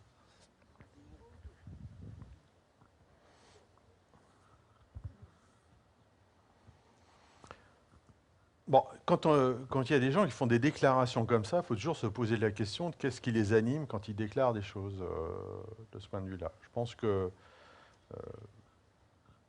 pour Stephen Hawking, je pense qu'il y a une vraie préoccupation mais qu'au fond, ce sont des gens qui ont besoin d'exister à un moment donné. Et donc, cet emballement médiatique autour de ces questions, ça les intéresse.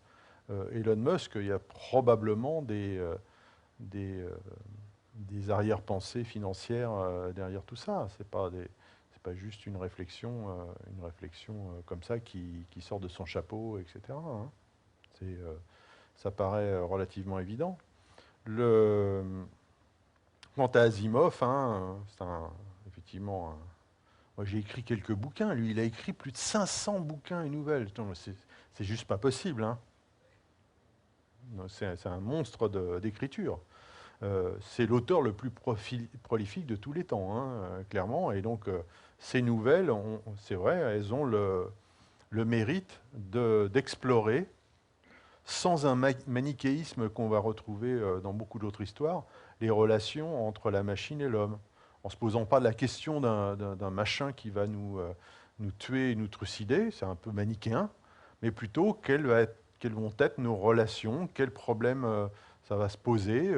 Les problèmes, par exemple, de voitures autonomes, il les pose d'une autre manière, mais il les posait quasiment dans le même thème. C'est, voilà, il y a un robot qui a ces 3 lois de la robotique, il doit sauver absolument les vies. Et qu'est-ce qui se passe quand il est en position de dilemme? C'est-à-dire qu'il y en a 2, il doit choisir. Et il sait de toute façon que la première loi, il ne pourra pas la satisfaire. Et donc là, typiquement, c'est une réflexion sur ce type de problème qui est intéressante. Ça a servi des intrigues, évidemment, il y a le côté littéraire important, mais ça a permis effectivement, je pense, de mûrir nos réflexions, et puis éthiques, un petit peu sur le progrès et la science. Hein. C'est pas complètement un hasard s'il écrit ça après Nagasaki et Hiroshima, quoi. Hein, c'est les 3 lois de la robotique, c'est les lois pour les robots, mais c'est surtout, de mon point de vue, des lois pour la recherche scientifique. Hein, tu ne tueras point, c'est d'inspiration complètement biblique, et puis, etc. Quoi. Ce sont des règles, finalement, que malheureusement, on a déjà... tu ne tueras point pour un robot, c'est fini, hein, déjà, ça y est, on a passé ce stade. Excusez-moi. Oups, désolé. Il y a un point de vue, c'est à droite-gauche. Il y a un point de vue, c'est qu'il y a des recherches qui ont été faites à propos des machines, comme quoi, au lieu de les faire beaucoup de calculs analysés, ce serait plus qu'on essaye de développer la conscience. Et il y a un point de vue, on dit que la machine ne pourrait pas supporter une conscience trop élevée par rapport à certains événements qui pourraient, par rapport à ces éléments internes, elle ne supporterait pas le choc et pourrait s'autodétruire. Et j'ai un autre point de vue, aussi par rapport à ce que vous avez dit, comme quoi l'IA était le facteur qui pourrait résoudre nos problèmes, alors que beaucoup de nos problèmes de nos jours, quasiment la totale, peuvent être réglés sans l'IA. C'est juste des aspects politiques et financiers qui sont plus en valeur. Donc les gens n'interviennent pas de la même façon. C'est sans l'IA, donc. Quelqu'un peut reformuler la question? J'ai un petit peu de mal. Alors, il y a l'histoire de la conscience. Hein. Vous l'avez compris, moi, je pense que dans l'état actuel des machines telles qu'on les conçoit, cette histoire de conscience, c'est pas demain la veille. Hein. Donc, une machine capable de se ressentir elle-même, déjà, le plus bas niveau de conscience, c'est ressentir son propre corps et faire la différence avec l'environnement extérieur. Un robot, vous approchez, vous lui tailladez le bras, il ne sent rien du tout. Hein. Il ne fait pas la différence, finalement, entre son bras et le monde extérieur. Hein, s'il a des capteurs au bout, mais en gros, il ne ressent rien. Donc, ne rien ressentir, pour moi, c'est le b.a.-ba de la conscience. Ensuite, je ne parle même pas d'une conscience de plus haut niveau liée au langage, par exemple. Hein, il faut, et donc, c'est un sujet qui est de plus en plus en réflexion. Il y a quelques articles qui sortent en ce moment sur cette histoire de comment peut-on imaginer une conscience artificielle. Mais déjà, nous, on a du mal, on ne comprend pas notre propre conscience. Hein. Donc, le chemin est encore long. Déjà, des définitions de la conscience, il y en a autant que de chercheurs. Donc, ça, on va avoir un petit peu de mal pendant encore quelques temps. Donc, ça, c'est un vrai sujet, c'est un sujet passionnant. Mais le chemin vers des machines conscientes, il est encore très, très, très, très loin et long. Oui, j'adore la langue française. On va prendre la dernière question. Il n'y a pas que celui-là, hein, il y en a de très beaux aussi. Merci beaucoup déjà pour la conférence. Ensuite, dans votre échelle des 6 niveaux d'intelligence, la machine est en opposition avec l'homme, mais au final, dans notre futur proche, c'est plutôt la machine qui sert l'homme. Donc, qu'est-ce qu'il en est de toutes les extensions un peu à la Black Mirror, qu'on pourrait se mettre des cartes SD dans la tête pour augmenter notre mémoire, ou alors des petits bidules qui nous permettent de pouvoir revoir tout ce qui se passe, ou d'augmenter notre capacité de volume pour que ce soit plus la machine qui calcule plus que nous, mais nous qui augmentions notre capacité de calcul. Qu'est-ce qu'il en est de tous ces petits gadgets qu'on pourrait coller directement à notre cerveau? Alors, bon, j'essaye de pas moi opposer justement. Hein. J'essaye de ne pas opposer complètement l'intelligence naturelle et l'intelligence artificielle, en disant qu'on a besoin des deux. C'est ça en gros mon message. Et quand je donne cette dichotomie-là, cette taxinomie en 6 niveaux, c'est plutôt pour essayer d'y voir un petit peu plus clair, parce que sinon, entre l'IA, il y a l'IA, et puis il y a l'IA forte, et une espèce de truc fantasmatique, et puis l'IA faible, on ne s'y retrouve pas vraiment. Donc j'essaye de rentrer un petit peu dans les détails pour vous l'expliquer. Comme je l'ai dit, je ne pense pas, en tout cas à court terme, voire même à moyen terme, qu'on aille vers l'implant et de se mettre des trucs dans la tête. Il y en a qui pourront essayer si ça leur fait plaisir, mais c'est quand même très compliqué. Alors Elon Musk en particulier, il a investi lourdement là dans une techno, mais ça reste encore très très très hypothétique, et le chemin là aussi va être long pour intégrer des choses à l'intérieur de notre boîte crânienne, parce que c'est fragile ces bêtes-là, et on a vite fait de faire des dégâts, donc c'est extrêmement compliqué. Il est beaucoup plus facile de mettre ça près du corps, dans les lunettes, dans des oreillettes, et d'essayer du coup d'augmenter certaines capacités de cette manière-là. Mais c'est déjà le cas, hein, quand on a une oreillette Bluetooth connectée à son smartphone, on est augmenté. On entend et on peut parler à des milliers de kilomètres sans... voilà, on est augmenté de ce point de vue-là. Et on n'a pas eu besoin de se faire planter des sondes dans le cerveau. Donc je pense que, encore une fois, là, pour des raisons de santé médicale, etc., je pense que c'est important de faire des progrès là-dedans, hein, pour soigner un certain nombre de maladies dont vous avez tous entendu parler, donc ce n'est pas la peine d'épiloguer. C'est important d'aller vers ce type de techno, mais de là à tous avoir des implants cérébraux qui vont nous permettre d'augmenter notre intelligence, on n'a pas forcément besoin de ça. En tout cas, moi, je ne le ferai pas, hein, personnellement. Moi, le choix, c'est comme j'ai dit, hein, c'est cette histoire de... Alors, on pourrait ranger sur Black Mirror. Hein, je pense que, contrairement à ce qu'on pourrait imaginer, on a toujours le choix. On a la chance d'être dans un pays libre, donc on peut choisir de ne pas utiliser ça. Hein, alors, ça peut être des choix difficiles. Hein. Si je décide de ne pas être sur Facebook, eh bien, je décide de ne pas être sur Facebook, mais du coup, je me coupe d'un certain nombre de choses. Maintenant, si je le décide, je le fais en conscience. Mais si je refuse absolument, eh bien, je refuse de le faire. Et vous voyez que si beaucoup de gens le font, eh bien, on peut changer les choses, quoi. Bien, merci Jean-Philippe.